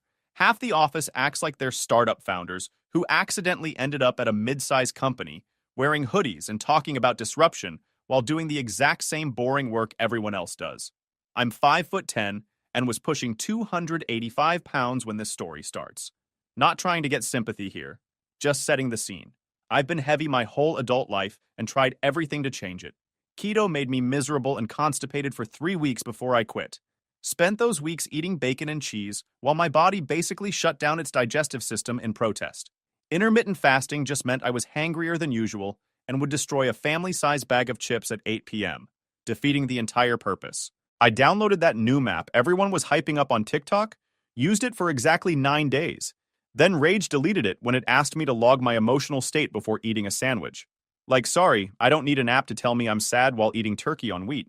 Tried Weight Watchers back in college. Went to exactly 2 meetings in a church basement that smelled like old coffee and regret. Everyone there seemed to know each other and had their little social groups, and I was just the new fat guy sitting in the back calculating points for everything and feeling worse about myself. Never went back to meeting 3. The gym was always this intimidating place where I felt like everyone was judging me. And maybe they weren't, but it felt that way. I tried joining one of those big chain gyms last year. Walked in for my free consultation wearing basketball shorts I'd bought specifically for this purpose, and a t-shirt that was already too tight. This trainer, who looked like he was carved from marble and survived on egg whites and self-discipline, just blinked at me when I asked about beginner modifications. Not in a mean way exactly, just in that way where you can tell someone's trying to figure out how to dumb things down enough. He kept using words like baseline fitness and fundamental movement patterns, while I was just trying to figure out how to not die on a treadmill. I never went back after that first day. Just kept paying the membership fee for 4 months because canceling felt like admitting defeat, and also because I kept telling myself I'd definitely start going next week. Finally canceled when I realized I'd paid $180 to never use a building. I avoided mirrors, hated photos with a genuine passion, got winded walking up the 2 flights of stairs to our floor every morning. My desk drawer had 3 different bottles of antacids because my diet was basically whatever was fastest and came in a drive-through bag, and my stomach was staging a constant rebellion. I was miserable, but had convinced myself this was just how life was going to be. This was my normal. Other people got to be healthy and attractive and comfortable in their bodies, and I got to be the fat guy at the office who everyone was polite to, but nobody actually noticed. My social life was non-existent. Dating apps were a nightmare where I'd match with someone, we'd chat for a day, then they'd ghost the second we planned to meet in person. My profile photos were all carefully angled selfies from 3 years ago when I was only 240 pounds. Every time I thought about updating them with current photos, I'd take one look and just close the app instead. So there's this guy at work. His real name doesn't matter, but let's call him Kyle. He sits 3 desks down from me in our open plan hellscape. Early 40s, maybe mid 40s, hard to tell. Kind of wiry build with that lean look that comes from actually using your body instead of just existing in it. Always smiling like he knows something nobody else does. Always this calm energy like nothing could possibly stress him out. Wears these loose cargo pants that went out of style in 2003, and old band tees that look like they've survived 1,000 wash cycles, and 3 cross-country moves. Everything about him screamed that he just didn't care what anyone thought, which in a corporate office is basically like wearing a sign that says, "Please make fun of me." His desk was weirdly minimal compared to everyone else. No family photos, no motivational quotes, no plants that were slowly dying from fluorescent light exposure, just his computer, a water bottle that looked like it had climbed mountains, and this small framed photo of what I later learned was a view from some hiking trail in Sedona. That was it. Meanwhile, my desk looked like a small explosion of papers, empty coffee cups, and stress. First time I really noticed Kyle was like my second week at the company. It was 12:03 in the afternoon, right in the middle of lunch hour. I'm eating a sad sandwich at my desk and happen to glance out the window. This man is lying flat on top of his Subaru Outback in the parking lot. Not sitting, not leaning. Full-on horizontal across the roof like it's a bed. Shoes off, arms behind his head, eyes closed, completely dead to the world. Keep in mind it's Phoenix in July. It was probably 95 degrees out there. The asphalt was shimmering, and this dude is napping on his car roof like it's the most natural thing in the world. The office group chat went absolutely insane. People on the 3rd floor were zooming in with their phone cameras, screenshotting it, sharing it with other departments. Someone started calling him the monk. Another person seriously suggested he might be homeless and living out of his car, which led to this whole speculative thread about whether we should report him to HR for being unhoused. Our team lead made some joke about him being one breakdown away from joining a commune in New Mexico. The comments just kept rolling in for like an hour. Everyone thought it was hilarious. Someone created a fake LinkedIn post from Kyle's perspective about maximizing lunch break efficiency through rooftop meditation. Someone else photoshopped his face onto a monk in Tibet. The whole thing turned into this running joke that would get brought up in random conversations for weeks. But Kyle didn't seem to notice or care. Every single day, same routine.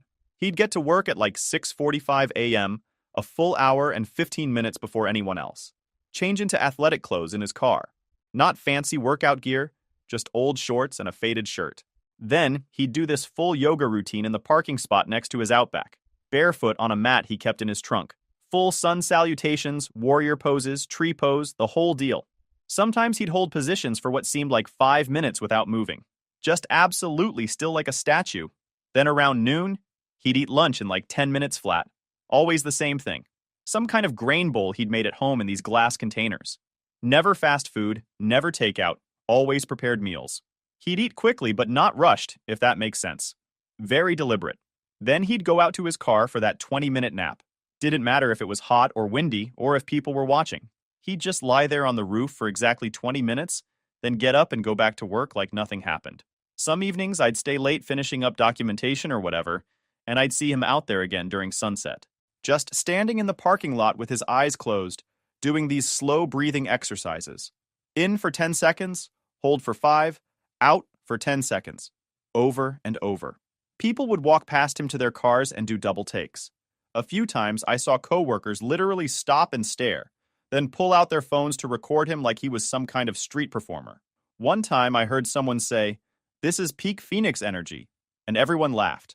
The office nickname evolved into Car Guy, which somehow was both accurate and dismissive at the same time. People would walk past his desk and do exaggerated stretching motions. Someone printed out a fake flyer for Kyle's wellness cult and taped it in the break room. HR eventually took it down, but everyone had already seen it and thought it was hilarious. I'll be honest, I laughed too. Not out loud usually, but I'd roll my eyes when he walked by with his protein shake that literally smelled like grass clippings. He always brought these bright green smoothies that looked like lawn trimmings, mixed with sadness. The whole office knew what they smelled like because he'd blend them in the break room, using this ancient blender someone left behind. The sound alone was enough to make people scatter. But here's the thing, I was falling apart. Like really, genuinely falling apart inside. My weight was the obvious problem, but it wasn't the only problem. I was exhausted all the time. Couldn't focus at work. My back hurt constantly from sitting in a cheap office chair for 9 hours. I'd go home and just collapse on my couch, order takeout, watch Netflix until I fell asleep, then wake up and do it all again. My weekends were just longer versions of the same thing. I tried talking to my doctor about it during my annual physical. He did the usual concerned doctor face and suggested I make some lifestyle changes, which is medical speak for lose weight, but I'm not going to tell you how. Gave me a handout about portion control that I'm pretty sure was older than me, and sent me on my way.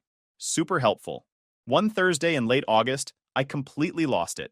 It was one of those days where everything just hits at once like the universe specifically planned it. I'd skipped breakfast because I was running late after sleeping through my alarm for the third time that week. Lunch was a sad desk salad from the grocery store that I didn't even finish because it tasted like regret and ranch dressing. Around 3 p.m., I tried to stand up too fast from my desk, got dizzy, and had to grab the edge to steady myself. Vision went spotty for a second. Nobody noticed, but I felt pathetic, like my body was actively failing at the most basic tasks. Then I got an email from my mom asking if I was coming to my cousin's wedding in October, and whether I needed her to check if they had chairs that could accommodate everyone comfortably. She didn't mean it meanly, but it hit different. Your own mother wondering if chairs will support you is a special kind of wake-up call. I went to the stairwell during my afternoon break and just sat there on the concrete steps. Started crying. Not dramatic sobbing or anything, just quiet tears because I felt so stuck and hopeless and tired of being this person.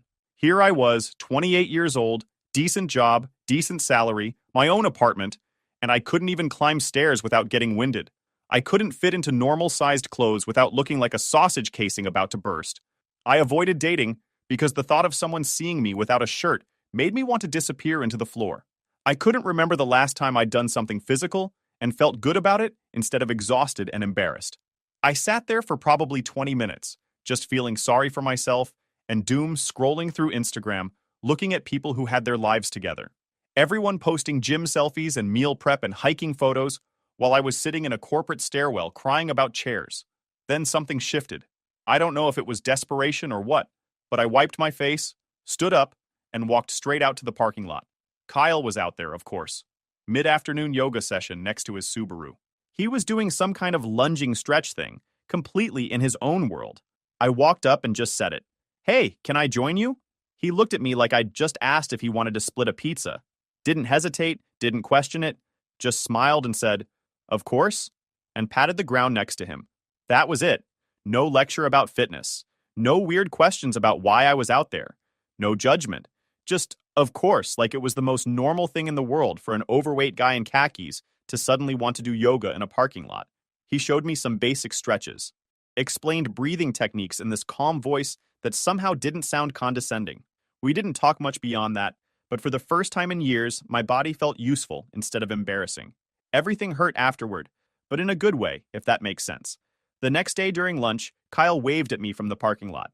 I saw him through the window, just this simple wave like, you coming? I grabbed my water bottle and went out there. We did stretches again, added some basic yoga poses. He'd demonstrate something. I'd attempt it while probably looking ridiculous. And he'd make small adjustments to my form. Never once made me feel stupid about not knowing what I was doing.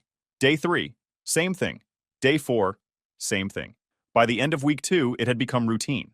I was meeting Kyle in the parking lot every day during lunch.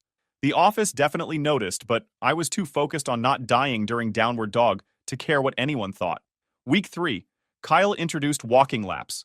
We'd do yoga for 20 minutes, then walk around the office building. Just loops around the parking lot, talking about random stuff. He told me about his previous job in finance, where he'd been miserable and overweight himself. Had a heart scare at 38 that made him completely change his life. Now he worked this regular office job but treated fitness like a non-negotiable part of his day. By week 4, those walks turned into slow jogs. Kyle never pushed too hard. He'd let me set the pace, and when I needed to stop and breathe, he'd stop too. No judgment, no impatience, just quiet support. Then one Thursday evening after work, we ran a full 5K together, 3.1 miles. I finished sweaty, red-faced, wheezing like I was dying. But I finished. I'd never run that far in my entire life. Felt like the biggest accomplishment of the year. That night, Kyle emailed me a custom workout plan. I opened it on my phone while sitting on my couch and just stared at it for probably 20 minutes. It was this detailed Google Doc broken down week by week. Different exercises, rest days, progression goals. He'd included notes throughout like, "You'll hate this week, but trust me," and "You're going to feel like a beast after this one." At the bottom was a section called Long-Term Goals, with half marathon and full marathon written out. This man, who everyone at work called weird and mocked constantly, had taken hours out of his personal time to build something custom just for me. He believed I could run a marathon, an actual 26.2-mile marathon. Meanwhile, most days, I struggled to believe I could make it through a work meeting without falling asleep. I sat there on my couch holding back tears, because nobody at that company had ever bothered to ask how I was actually doing. People would do the casual, "How's it going?" in the hallway, but nobody really wanted an honest answer. But Kyle just showed up, consistently, with zero expectations of anything in return. We weren't best friends or anything. He was still very much his own weird Zen thing, but he was also the kindest person I'd met in years. By month 2, I was down 23 pounds. My pants fit better. I was sleeping through the night. My back didn't hurt constantly. I had actual energy during the day instead of just existing in a fog of exhaustion and antacids. And that's when the office really started getting nosy. One morning, I'm in the break room filling my water bottle. I'd started bringing lemon slices to add to my water because Kyle mentioned it helped with digestion or something. Real basic stuff, but it felt like progress. I'm dropping lemon slices into my hydro flask when Patricia walks in. Patricia is our office manager. Mid-50s, always wearing these Lululemon knockoff sets with the tag still visible. She's the person who schedules Wellness Wednesdays, where she orders 60 bagels and 5 tubs of cream cheese, then acts confused when nobody loses weight.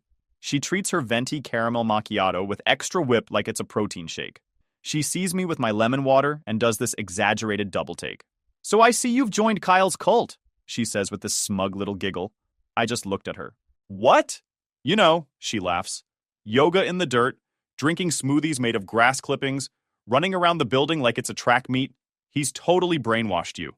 Something about the way she said it just pissed me off. Not the joke itself, but the tone. Like helping someone get healthy was some kind of scam. "You mean the guy who helped me run my first 5K? Yeah, total brainwash. Next thing you know, I'll be drinking water and doing taxes on time. God forbid." Patricia's smile froze. She tried to backpedal with some, "I was just joking" nonsense, but I was done. Left my lemon water right there on the counter and walked out. Later that day, Kyle texted me. "Heard you had your first cult accusation. Congrats, level 2 unlocked." This man's dry humor was unmatched. But Patricia's comment spread. By the next week, the entire office was watching me, whispering when I'd leave for lunch, making comments about my water bottle. One guy from accounting actually asked if I was dating Kyle, like my weight loss could only be explained if I was sleeping with someone. Because heaven forbid a person make positive life changes just for themselves, right? Then HR sent me an anonymous wellness check email. Subject line, "Just checking in." The message was this corporate speak disaster about making sure I was comfortable with my current wellness routine and not feeling pressured by any coworkers to participate in activities I wasn't comfortable with. They were treating Kyle like he was some kind of pyramid scheme fitness cult leader, handing out resistance bands instead of essential oils. Meanwhile, Kyle's out there in the parking lot doing tree pose under a mesquite tree, completely unbothered and unaware any of this was happening. I finally told him everything one afternoon during our walk. Vented about Patricia's cult comment, the HR email, the dating rumor, all of it. Kyle didn't say anything for a full minute. We just kept walking. Then he stopped, turned to me and said, "You want me to disappear? I'll start working out before hours. You don't need this headache because of me." That hit different. This guy was willing to change his entire routine, the thing that kept him sane and healthy, just so I wouldn't catch heat from office gossip. "No," I said. "They need to see it. They need to get used to people actually taking care of themselves instead of just talking about it during Wellness Wednesday while eating cream cheese." He stared at me for a second, then nodded like I'd passed some kind of loyalty test. Next morning, we showed up even earlier. Same spot in the parking lot. Yoga mats out, stretching, breathing exercises. We moved through poses like two middle-aged guys having a gentle midlife awakening, which honestly wasn't far from the truth. A few people stopped to stare from the lobby windows. One woman pulled out her phone to take a picture. Kyle noticed but didn't react, just kept flowing through his routine like nothing existed outside that parking spot. Within 2 weeks, something weird started happening. Other people began joining us. First, it was James from IT. Overweight guy, early 30s, always looked exhausted. He showed up one morning with a yoga mat still in the package from Target. "Is this thing open to anyone?" he asked. Kyle just smiled and made room. Then it was Angela from customer service. She'd been recovering from knee surgery, and her physical therapist had recommended gentle stretching. She saw us out there and figured why not. Then 2 more people from the second floor. Then someone's friend who didn't even work at our company but had heard about the free morning workouts. By week 4, we had 8 people regularly showing up. Kyle never advertised, never charged money, never made it weird or exclusive. He just showed up consistently and let people join if they wanted. We started calling it the Dirt Club because we were literally just stretching on dirt and grass in a parking lot. Someone made t-shirts as a joke. Kyle thought it was hilarious. The office reaction was mixed. Some people thought it was great. Others thought we were being performative or attention-seeking. Patricia absolutely hated it because it was happening organically, without her planning it or taking credit. She called Kyle into her office one afternoon. I only know because Kyle told me about it later while we were doing cool-down stretches. She'd suggested he apply to lead the company wellness committee, said his passion for fitness would be a great fit. Kyle straight up laughed. "I'm good," he told her. "I like what we're doing in the parking lot. No meetings, no budgets, no corporate approval needed." Patricia apparently did not like that answer. She went into this whole speech about how he was missing an opportunity to make a real difference and have a platform. Kyle cut her off and said, "The people in the parking lot are the platform. That's the real difference." 2 days later, the Wellness Committee announced their new initiative, mandatory standing desks for everyone, and a company-sponsored walking challenge with prizes. The standing desks were these cheap manual crank ones that nobody used. The walking challenge required downloading an app that tracked your steps and shared them publicly. Half the office found creative ways to cheat. The other half ignored it completely. Meanwhile, the Dirt Club kept growing. We hit 12 regular members, then 15. We had people in their 20s and people in their 50s. Different fitness levels, different goals, all just showing up and trying. James from IT brought his teenage son one Saturday, and they both ended up joining permanently. Angela convinced her sister to come, who then convinced her husband. It was this organic growth that nobody planned or marketed. People started bringing things to share after workouts. Someone would bring oranges. Someone else would bring those energy bars from Costco. It became this unspoken potluck situation where everyone contributed something small. Kyle would bring these homemade protein balls that actually tasted good, not like the chalky sadness you get from stores. We had this WhatsApp group chat that evolved into people sharing victories. Not just fitness stuff either. Someone got a promotion. Someone's kid got into their first choice college. Someone finally told off their toxic mother-in-law. We were becoming actual friends, which sounds cheesy, but was true. Most of us spent 40 hours a week with coworkers we tolerated at best. This was different. This was people actually showing up for each other. One woman, Rachel, was 39 and recovering from a brutal divorce. Husband had left her for someone younger, and she'd spent 6 months basically existing in survival mode. She told us that our morning routine was the only thing keeping her sane. She'd never been athletic, never thought of herself as someone who could run or do yoga or be strong. But she started showing up every day at 6:30 a.m. First week, she could barely make it through warm-ups without getting winded. Second week, she finished the whole session. By week 8, she was leading stretches while Kyle demonstrated modifications. 3 months in, she ran her first mile without stopping and cried at the end. Just stood there with her hands on her knees, gasping for air, tears streaming down her face. Kyle walked over, handed her a banana like it was an Olympic medal, and said, "Now the real work begins." That's the thing about Kyle. He had this way of making achievements feel like starting points instead of finish lines. Nothing was about showing off or comparing yourself to others. It was just about being slightly better than you were yesterday. He'd celebrate someone doing their first push-up with the same energy as someone running their first 10K. Progress was progress. That's probably why people trusted him. He never made it about ego or attention. Never posted on social media. Never tried to monetize it or build a following. Just showed up, helped people, went home. Which of course meant someone had to try and ruin it. 6 weeks into the Dirt Club's existence, we show up one morning and find this laminated notice taped to the gazebo in the parking lot. Friendly reminder: any non-company sanctioned fitness gatherings involving employees must take place off property to avoid liability risks. Thank you for understanding. We all just stood there staring at it. Nobody signed it. No contact information. Just a passive-aggressive corporate message delivered via laminated paper. We weren't even using company equipment, Angela said. Just our own mats, our own time. Kyle walked over, peeled the notice off the gazebo, read it once, then crumpled it up. It's their parking lot, he said.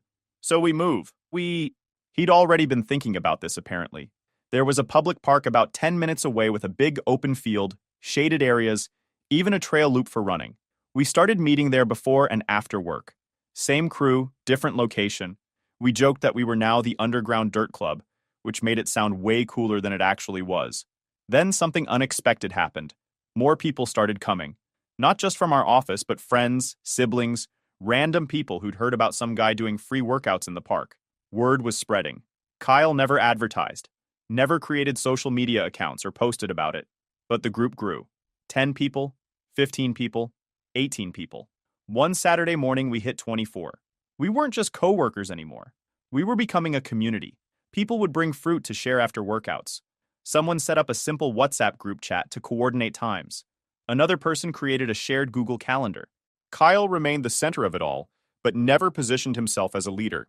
He'd demonstrate exercises, offer modifications, give encouragement. But he treated everyone like equals. If someone had a better way to do something, he'd incorporate it. If someone couldn't make it to a workout, no guilt trips. It was the most low-pressure, genuine fitness environment I'd ever experienced, which naturally meant our office couldn't stand it. Brett from sales started making comments. Brett was one of those guys who peaked in college and couldn't let it go. Still wore his fraternity letters on a hat. Talked constantly about his bench press max from 2015. He'd see me in the hallway and make these passive-aggressive remarks. Still doing the cult thing? When are you guys going to drink the Kool-Aid? Heard you're really into the whole parking lot yoga scene. That's cute. You know Kyle's probably charging people eventually, right? It's always a grift. I ignored him mostly because engaging with Brett was like arguing with a wall that went to Arizona State. But then 2 weeks into our park sessions, we showed up one Saturday morning and found another laminated notice taped to the gazebo. Unauthorized group fitness activities may require a permit. Repeated violations could result in fines. No signature, no contact information, just a threat. Kyle peeled it off and smiled. Guess we're getting popular. But I was done being passive. This had Patricia and Brett written all over it. Maybe they actually contacted the parks department. Maybe they just printed a fake notice. Either way, they were trying to kill something good because it didn't come from them. I went home and wrote the longest email of my life. 4 paragraphs, single-spaced. Copied HR, copied Patricia, copied our department head. Laid out everything. How they'd mocked Kyle from day one just for being different. How they excluded him from the wellness committee despite him literally creating the most successful wellness initiative in company history. How they tried to force us off company property, then apparently followed us to a public park to harass us there. How their official wellness programs were performative garbage, while the Dirt Club was actually changing lives. I ended with, if anyone gets hurt from this group, it'll be from you trying to kill something beautiful, not from Kyle trying to help people. Sent it at 11 p.m. on a Sunday night. Felt good. Probably too good. No response Monday. No response Tuesday. Figured they were ignoring it or consulting with legal about how to shut me up. Wednesday morning, I came in early for a meeting. Walked past the break room and saw Kyle's locker. Someone had scratched the words cult leader into the metal. Deep, jagged letters like they'd used keys or a box cutter. They really went in on it. I took a photo, sent it to Kyle with a text. You might want to come in today. People walked past that locker all morning. Not one person said anything. Not one person reported it. Everyone just pretended not to see it. Kyle showed up around 10 a.m. I was in a meeting, but I saw him through the glass wall walking across the floor. His usual smile was gone. Completely blank expression. No water bottle, no yoga mat. Just walking slowly toward the break room like he was about to do something he'd regret, but had to do anyway. I excused myself from the meeting and followed him. He stood in front of his locker for a solid minute, just staring at the scratched letters. Said absolutely nothing. Then he turned around. By now, people were watching. You know that feeling when a room gets that weird, quiet tension because everyone knows something is about to happen? That energy was everywhere. Kyle raised his voice, not yelling, just loud enough for everyone on the floor to hear. All right, let's talk. Complete silence. 20 people within earshot just stopped what they were doing. I'm not here to save anyone. I'm not a leader. I'm not building a brand. I'm just a guy who stretches in a parking lot because it's free, and it helps me feel human. He paused. Nobody moved. Some of you have laughed, mocked, whispered. That's fine. I've heard worse in my life. But if you're going to scratch a word into my locker, if you're going to call me something behind my back, at least say it to my face. Still nothing. You could hear the HVAC system humming. He pointed at the locker. That word. Cult leader. That's just projection. You're scared someone else found meaning in something you didn't create. That's what bothers you.